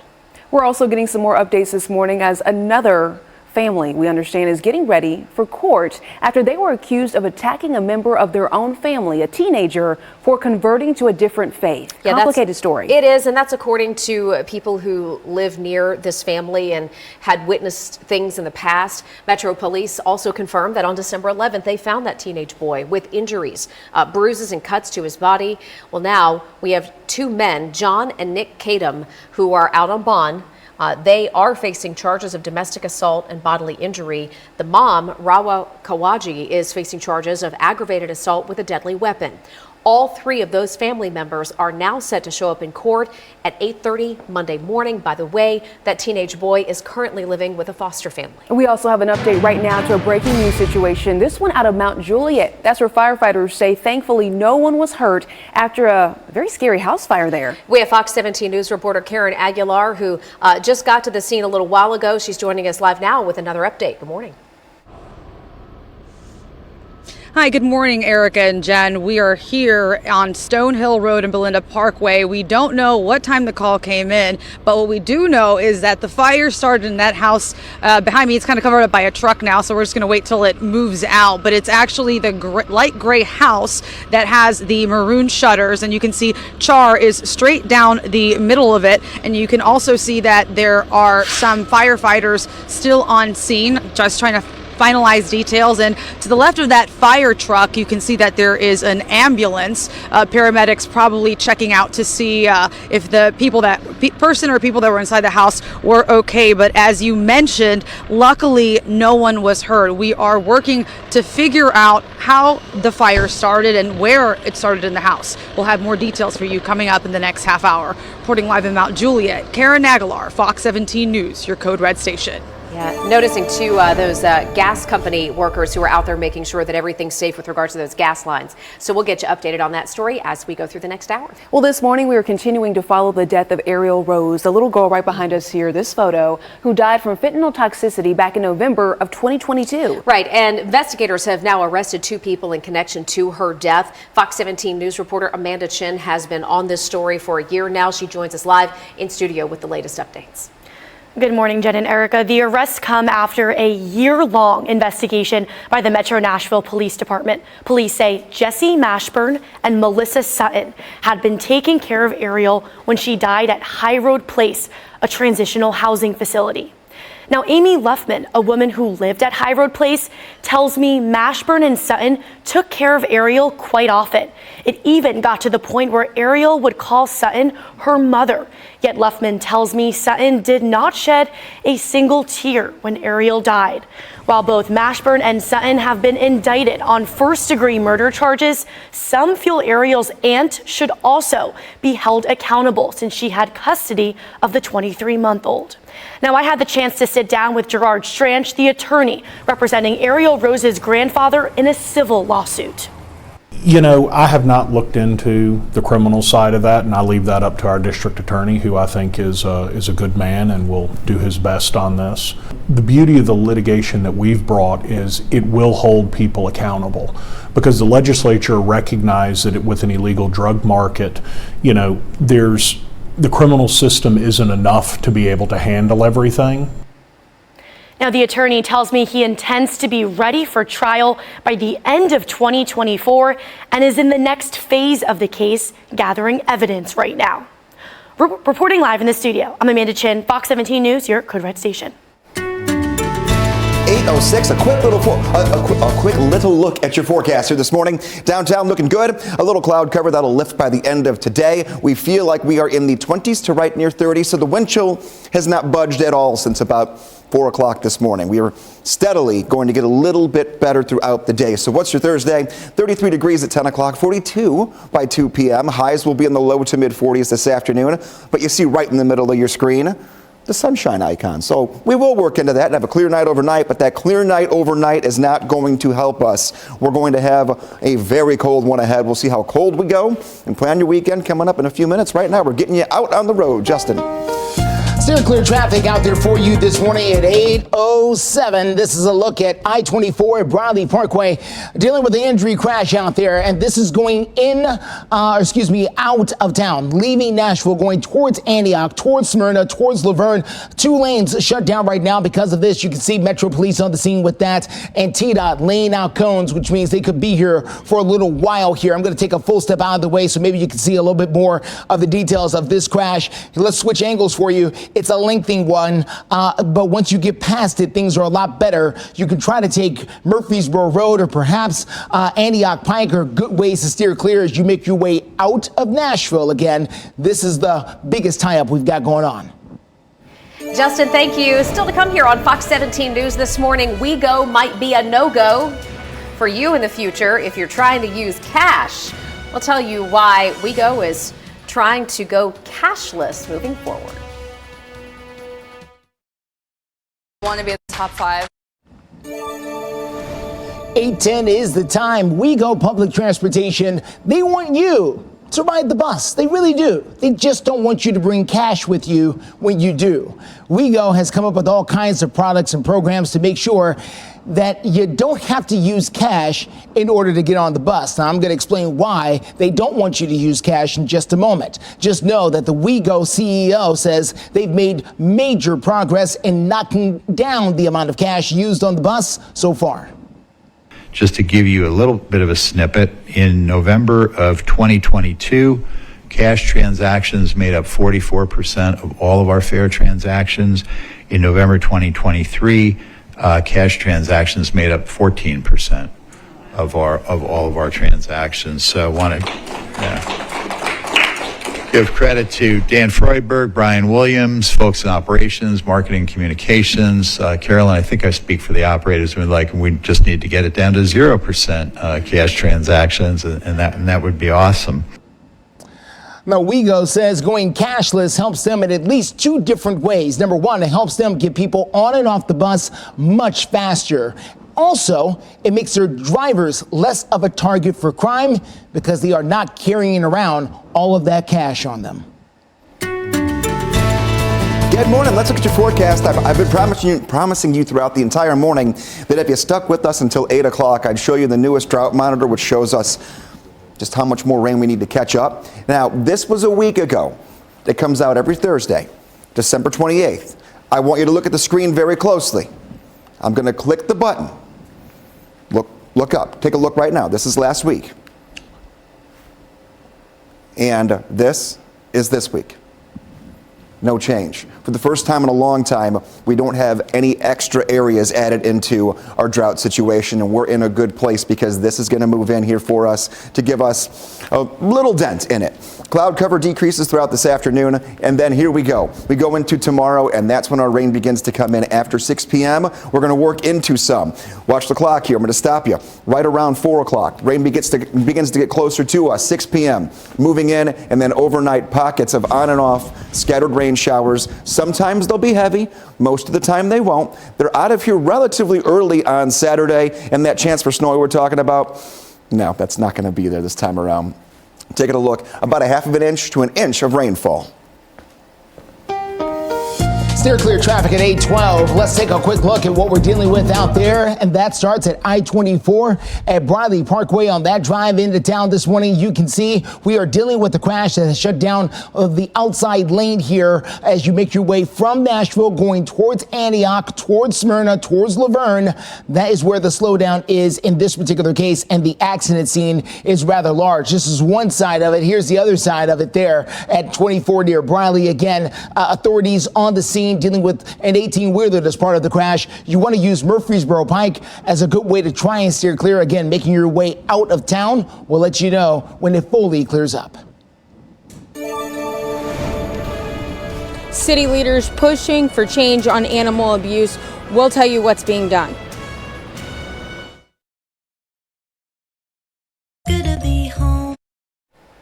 8:15 is the time, and right now in your community, city leaders coming together overnight for the first meeting of what they call a pet working group. What exactly is a pet working group?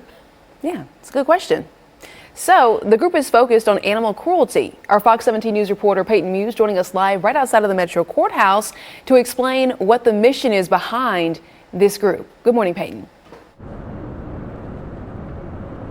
Good morning, Erica and Jen. So you hit the nail on the head right there.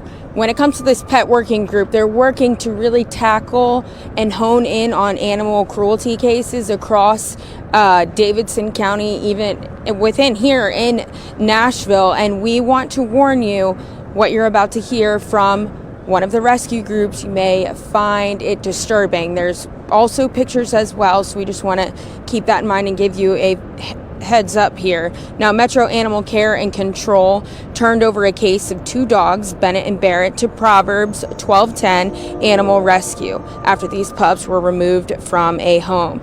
LaVon Redfern owns Proverbs 12:10 Animal Rescue. She says of the 20 years she's dedicated to saving animals, nothing has troubled her more than this case. She says these pups were prisoners. Bennett was 24 hours away from death. This is how they were living. Line your own feces and your own urine and see how you like it. When your organs are shutting down, your stomach's growling, you're starving, your organs are literally shrinking, your muscles are atrophying. I don't care if you're an animal person or not, this can't go on. Truly heartbreaking, and Barrett was not in as rough of a shape as Bennett was, and the owner of the dog is facing charges. And Redfern says this is one of the many reasons why laws here in Tennessee needs to change, so that way Animal Care and Control can step in quickly and more efficiently and get these animals out of homes where they may face abuse. And Metro Animal Care and Control says the laws and ordinances do need to change. They agree so that they can step in and act quickly. Now, one council member also talked about the push for modifying the definition of property, and that's where animals fall under. So I would assume, and we can all think in the future, we'll probably see a push for that as this group really is working on legislatively making some massive changes here. Reporting live at Metro Courthouse, Peyton Muse, Fox 17 News, your code-red station. Peyton, thank you so much. I stepped outside just a little bit. It's pretty dreary outside. Yeah, it looks bad now. Give it some time. A lot of us wake up in the morning and don't look all that great until we get a little work done. And then we look better Speak for yourself, later Greg. in the day. That's a great I was analogy. literally pointing all of my fingers and not I'm even the only thumb. messing with you. We know we don't wake up like this. But that is, yes, you do. Taking a look going outside. Yeah, it does look gloomy. We all need It's time to cold. get a little better through this. Exactly. We all need time just to work through whatever it is that's getting you out of your morning. Taking a look. We will see some sun later today, and we'll go over that. We'll be in the 40s and sunny by the end of the day. This is the big game, the last game of the season, where we might see a lot of players in different uniforms next year and their numbers replaced by other people. Taking a look here, Jags and Titans at Nissan Stadium. Tailgating, that's the one time you have to worry about weather that could be a little iffy. A few showers can't be ruled out. In the 30s, kickoff 40s, and then a final snap 40-degree temperatures as well. So we're going to keep it right in that 40-degree range. Most of our rain this weekend comes well before game time, so I'm not worried about rain as we're seeing the Jags lose to the Titans and the Titans get their first division win of the season. Taking a look here, exercising this morning. If you want to get out and you're still trying to lose a few of those calories from over the holiday season, no rain, no fog, 40 degrees, just a little gloomy looking, but like I mentioned, it'll get better. Let's take a look at your 7-day forecast and find out when it does. This afternoon, we do become sunny, 46. Here's the catch. If you want sun and a clear sky, and that clear sky goes into the overnight, it's like pulling the blanket away from you when the cloud cover's not there. Look how cold we get. We're down to 25 degrees overnight tonight. Steer clear traffic out there for you this morning. Let's get a good look at what's happening here at I-24 near Briley Parkway. We've been dealing with the crash there for the last little bit, and not just here, watching what seems to be a couple of different crashes that are in the same area around I-24 at Briley, very close to the Antioch area. So there is one. You can see how authorities are responding there, moving everyone over at least one lane. And then the other one is back here. This is 24 also at Briley as you make your way in. Long stretch of emergency workers there, again, blocking off that same lane as you make your way out of Nashville towards Antioch, towards Smyrna, towards Laverne. You want to use Murfreesboro Pike if you can in order to steer clear. Also, don't have a camera for it right now, but there is a situation going on downtown near the 2nd and 4th Avenue exit on the South Loop. They're describing it as police activity. That normally means that the Metro Police Department has instituted some type of traffic stop for reasons unknown to us right now. We're going to try to take a look if it's still there and bring it to you coming up in the next few minutes. Justin, thank you. 8:21 right now, and a shopping trip turns into a nightmare for a Nashville visitor. Her warning for others in about 3 minutes.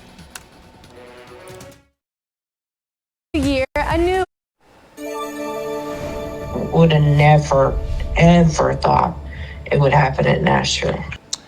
Well, it did. In Operation Crime and Justice, a Nashville tourist has a warning for everyone. Do not let your guard down. Yeah, unfortunately, we have seen a string of crimes that have happened at our shopping centers. And this warning comes after Metro Police say a man stole that woman's expensive purse while she was shopping in the Gucci store at the mall at Green Hills. Now, Angela Brown told us that she came to Nashville from Little Rock for some celebrations around the holidays. And now she's out $11,000. That's the value of her purse, her wallet, and the money inside. Wow. Brown says that she did step away from her bag for just a moment, and that moment was long enough for something terrible to happen. I don't put it down anywhere. And because it was Gucci, I had my guard down. I thought security guard was there. I thought it was a good place to shop and, you know, upscale, and I was wrong. And yes, in fact, after we made some phone calls, we did find out there was security nearby, Yes. but they did not intervene. No. Brown says that fellow shoppers tried to help her go after the guy. In fact, they were chasing him through the mall, out to the parking lot. Wow. But the guy got away, and Ms. Brown says she's so upset because the security guard just stood there. Well, Fox 17 News did reach out to the Gucci store about their security policies. We're still waiting for a response, but the mall did get back to us and said, yeah, a lot of our security guards are there just to kind of be a deterrent, maybe witness a few things, but not necessarily stop some of the activity. It's 8:25 right now and happening today. The Nashville Rescue Missions Campus for Women and Children will officially be opening the doors. The guests will start to arrive in about an hour from now at 9:30 this morning at their new facility, right where their old facility was on Rosa Parks. For those who may remember, they tore down their old one and then built this new one right in the same footprint. Sure did. It's also right in the middle of brand new apartment complexes right along Rosa Parks. This has been in the works since 2021 when, as Justin mentioned, they demolished the old women and children's building. The rescue mission says this new campus will be able to bring more than 300 women, also children, along with their mothers, into this new facility. More than 300 of them will be able to call that home. Much more than the previous facility could have done, that is for sure. Let's get to Greg Bowman. He's going to look at your forecast for this Thursday. Yes, today looks good, 46 degrees, and we're going to have a sunny sky by the end of today. So if you walk outside right now, after we finish up here, and you go, "You mean sun later?" Trust the process. We'll get there. This afternoon, we'll end up there. I want to talk about the weekend because we have a poll online. Do you want snow? Do you not want snow this weekend? If you clicked, "I do not want snow," you're in the right category because it's been less and less likely all week. We just showed you the latest future track, and there's not a dot of blue on it. Favorable track for rain, but doesn't have support of Arctic air. The only place that we could have and might still have 1 or 2 flakes flying would be the Cumberland Plateau. Steer clear traffic. We were telling you about some police activity happening at the 2nd and 4th Avenue exit there on I-24 and I-40. There it is there. Metro Police on the scene. An ambulance also on the scene along with TDOT. You still can get off at the 2nd and 4th Avenue exit. It is open. Just know one lane is shut down for the police investigation that's happening there right now. We'll continue to bring you more updates as soon as we get them. I'm happy that someone has been arrested because it's went on long enough. The baby was found in their apartment, so they should be held accountable.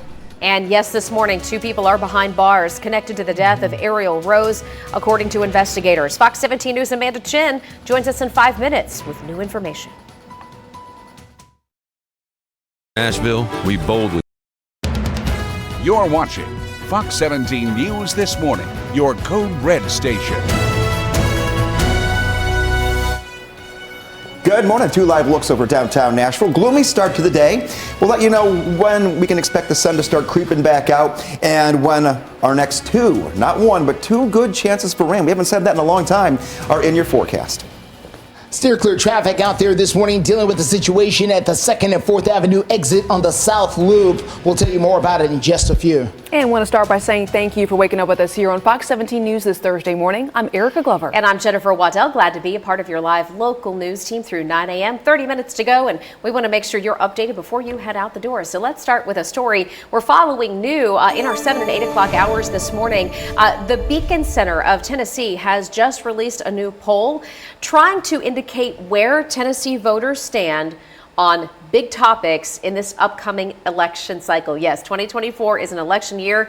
Let's take a look at some of their new results. When voters were asked who they would vote for president between former President Trump, President Biden, and then Robert F. Kennedy, take a look on your screen here. More than half of Tennesseans said they would choose Trump. 25% of people asked said they would vote for President Biden, while just 16% said on the screen right here, you can see they would vote for Robert F. Kennedy. Now, the poll adds that in a head-to-head matchup between Trump and Biden, Trump maintains a 32-point lead. Again, that's here in Tennessee. Another big topic coming up this cycle will be whether to expand a statewide educational choice proposal that has been put out from our governor, Bill Lee. Now, according to the Beacon Center poll, it does appear right now that a majority of Tennesseans are with the governor when it comes to making educational savings accounts available to students statewide. In fact, 68% of the people who were questioned said they support Governor Lee's proposal. 19% said they oppose it. And when it comes to the race for the U.S. Senate, the Beacon poll finding Gloria Johnson with a significant lead over her main rival, Marquita Bradshaw. Now, Johnson has a 30-point lead over Bradshaw among Democratic primary voters. At least 45% of voters are still undecided, though, in the race to determine who is going to take on Marsha Blackburn.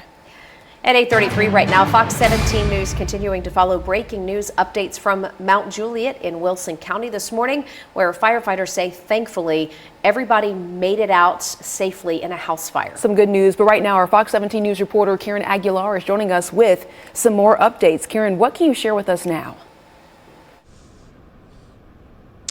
Well, what I could show you is where officials say the fire started, and it happened in that house behind me with the maroon shutters. You can see that there's still char down the middle of it, and not too long ago there were some of the people that lived inside the house. From what I know, there were 2 people at the time, and there was a 3rd person that lives there. They just left. So now I'm here with the fire marshal, Brent Blaemeyers, excuse me, who gives little details at what happened when the call came in around 6 o'clock this morning. Yeah, the fire crews were notified about just a little after 6 this morning of a residential structure fire. When they arrived on scene, they had light smoke coming from the front door. Talking with the homeowners, she was making breakfast this morning and was outside doing stuff, and her son noticed the house was filling with smoke. She ultimately went to try to find her fire extinguisher, wasn't able to, called 911.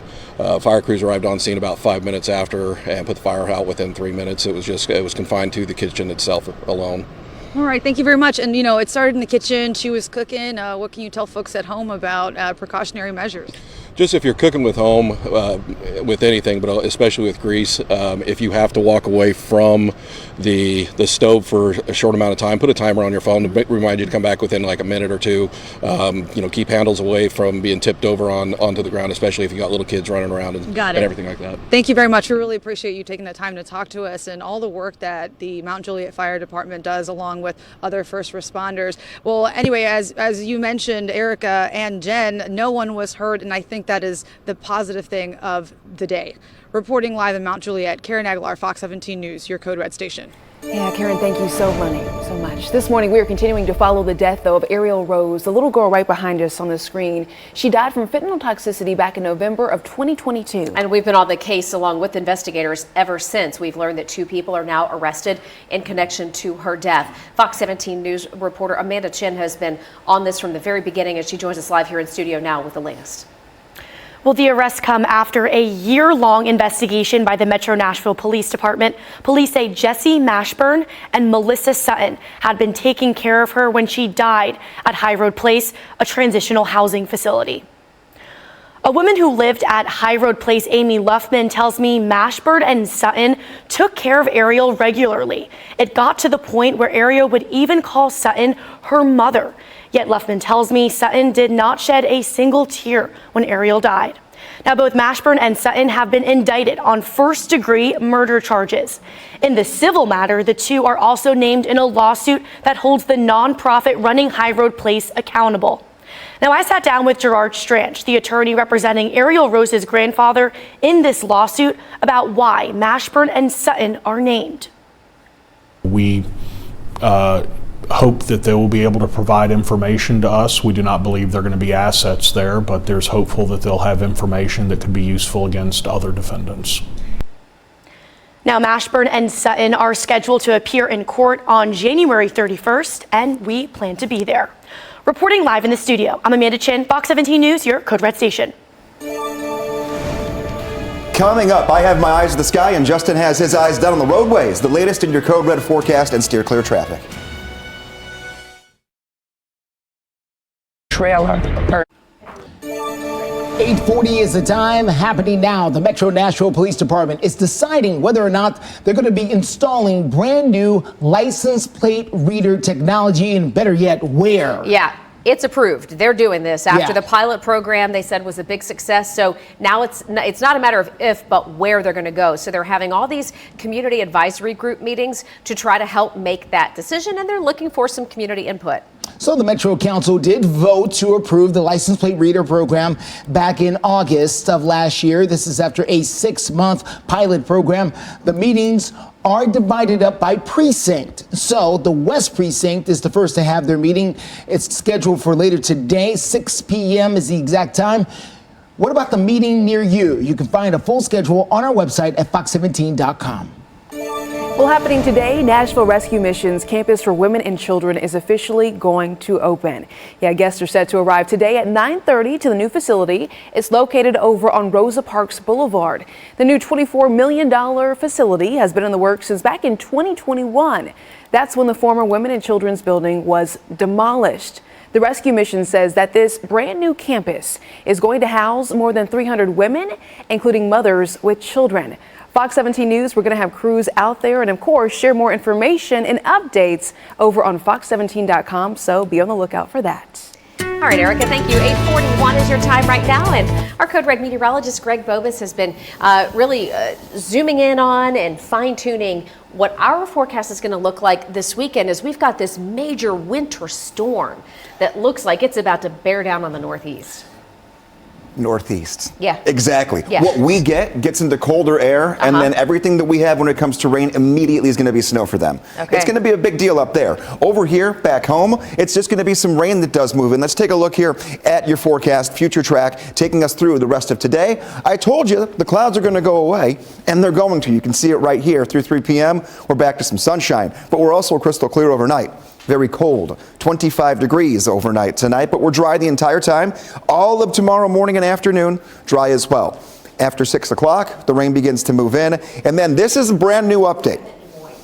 Since 8 o'clock, brand new update here in terms of future track and future radar. There are a few pinks. I've been stressing all week long and even this morning that if we have any snowflake whatsoever, it would be out in the Cumberland Plateau. This is 10 p.m. We continue to work through more showers throughout the remainder of the overnight and going into your Saturday. Stick with me. Give me 10 more minutes of your time. I have another bigger weather maker next week that we're going to talk about. Clear traffic out there for you this morning at 8:43. Quick look here at I-24 at I-40. This is at the Silman Evans Bridge. We are dealing with what they're calling police activity there. They've got a couple of cars pulled over. They've also had an ambulance there at one point this morning. TDOT is there as well. You can use the exit. You can get off. However, it is going to be a bit slow, and you're going to have to move over as they're only allowing one lane to be used right now. We had the earlier crash over at 24 near Briley. That one is now clear. We'll continue to keep you up to date with anything else going on. Animal abuse, an issue city leaders are taking to the next level. What changes they say need to be done? There's a crisis going in your community. We want to let you know that city leaders, they came together last night for the first meeting of what they describe as a pet working group. This is a group that is focused on animal cruelty and trying to stop it. This comes on the heels of, a story that we have right now on our Facebook page out of Dickson, where somebody left puppies and a mama dog abandoned to die. So this is one of the problems that they're really trying to zone in on in Nashville. Fox 17 News' Peyton Muse is joining us live right outside of the Metro Courthouse to really explain the mission behind this group. Peyton, what can you tell us now?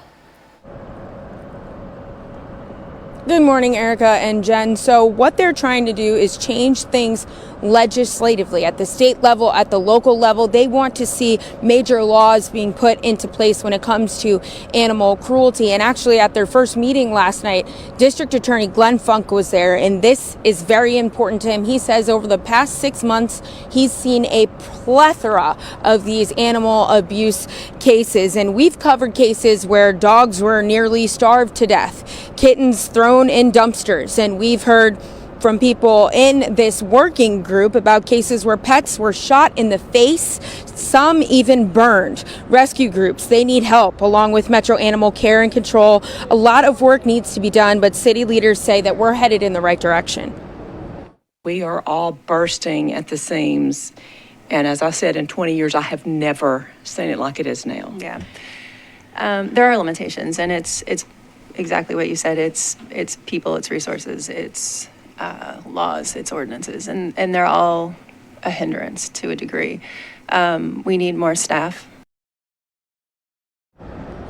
Rescue groups are full. Metro Animal Care and Control also full, and they're asking for more resources and even a new building for Metro Animal Care and Control, or MAC. They say it's falling apart, and one council member says she is really pushing for that as well. And Rescue groups and city leaders say things are moving in the right direction, but they still have a ways to go, and that was their first meeting last night. Reporting live downtown, Peyton Muse, Fox 17 News, your Code Red station.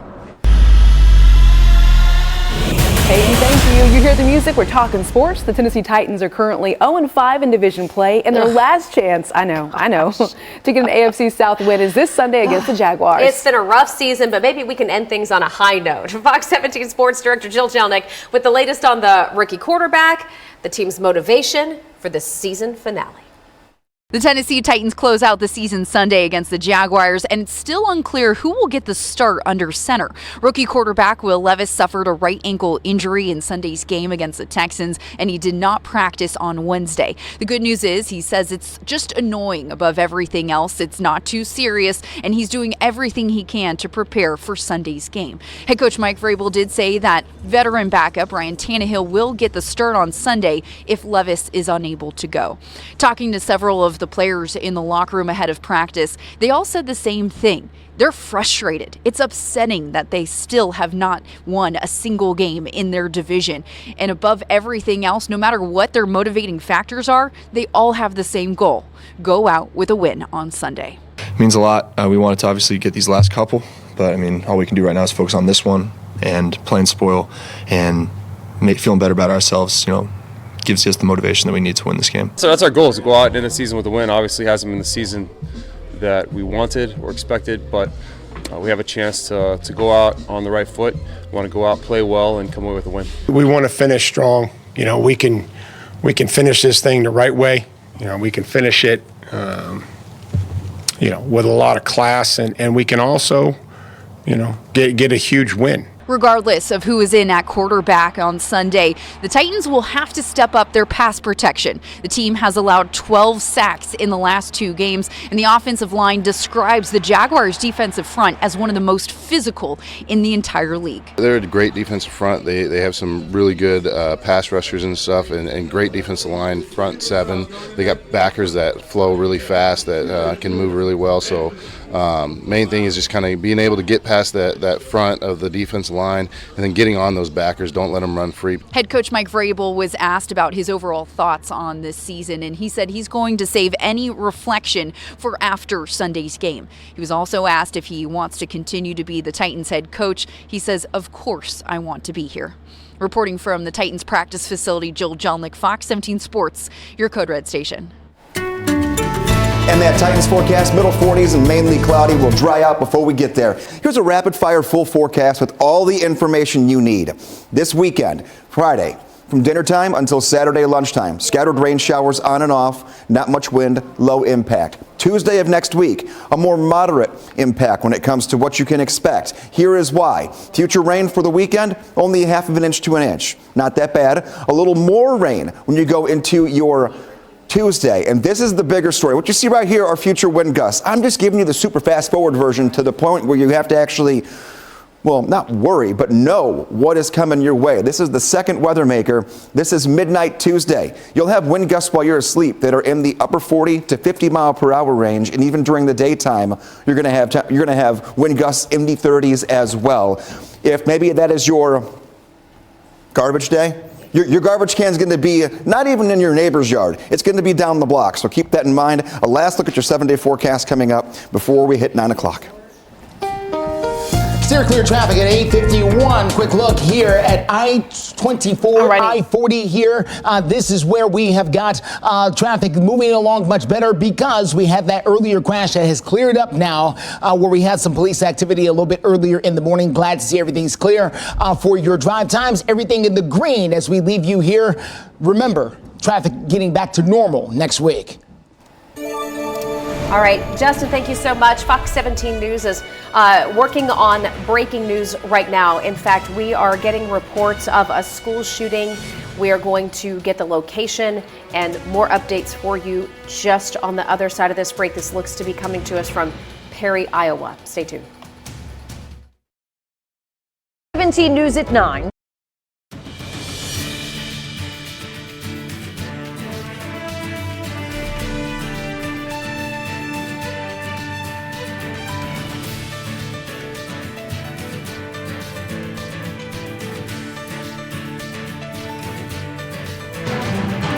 Right now, we are following breaking news of a school shooting out of Iowa. We're going to have some video for you, but that is where, take a look here. Yeah, police and state troopers are lining up outside of Perry High School. This area is very close to Des Moines.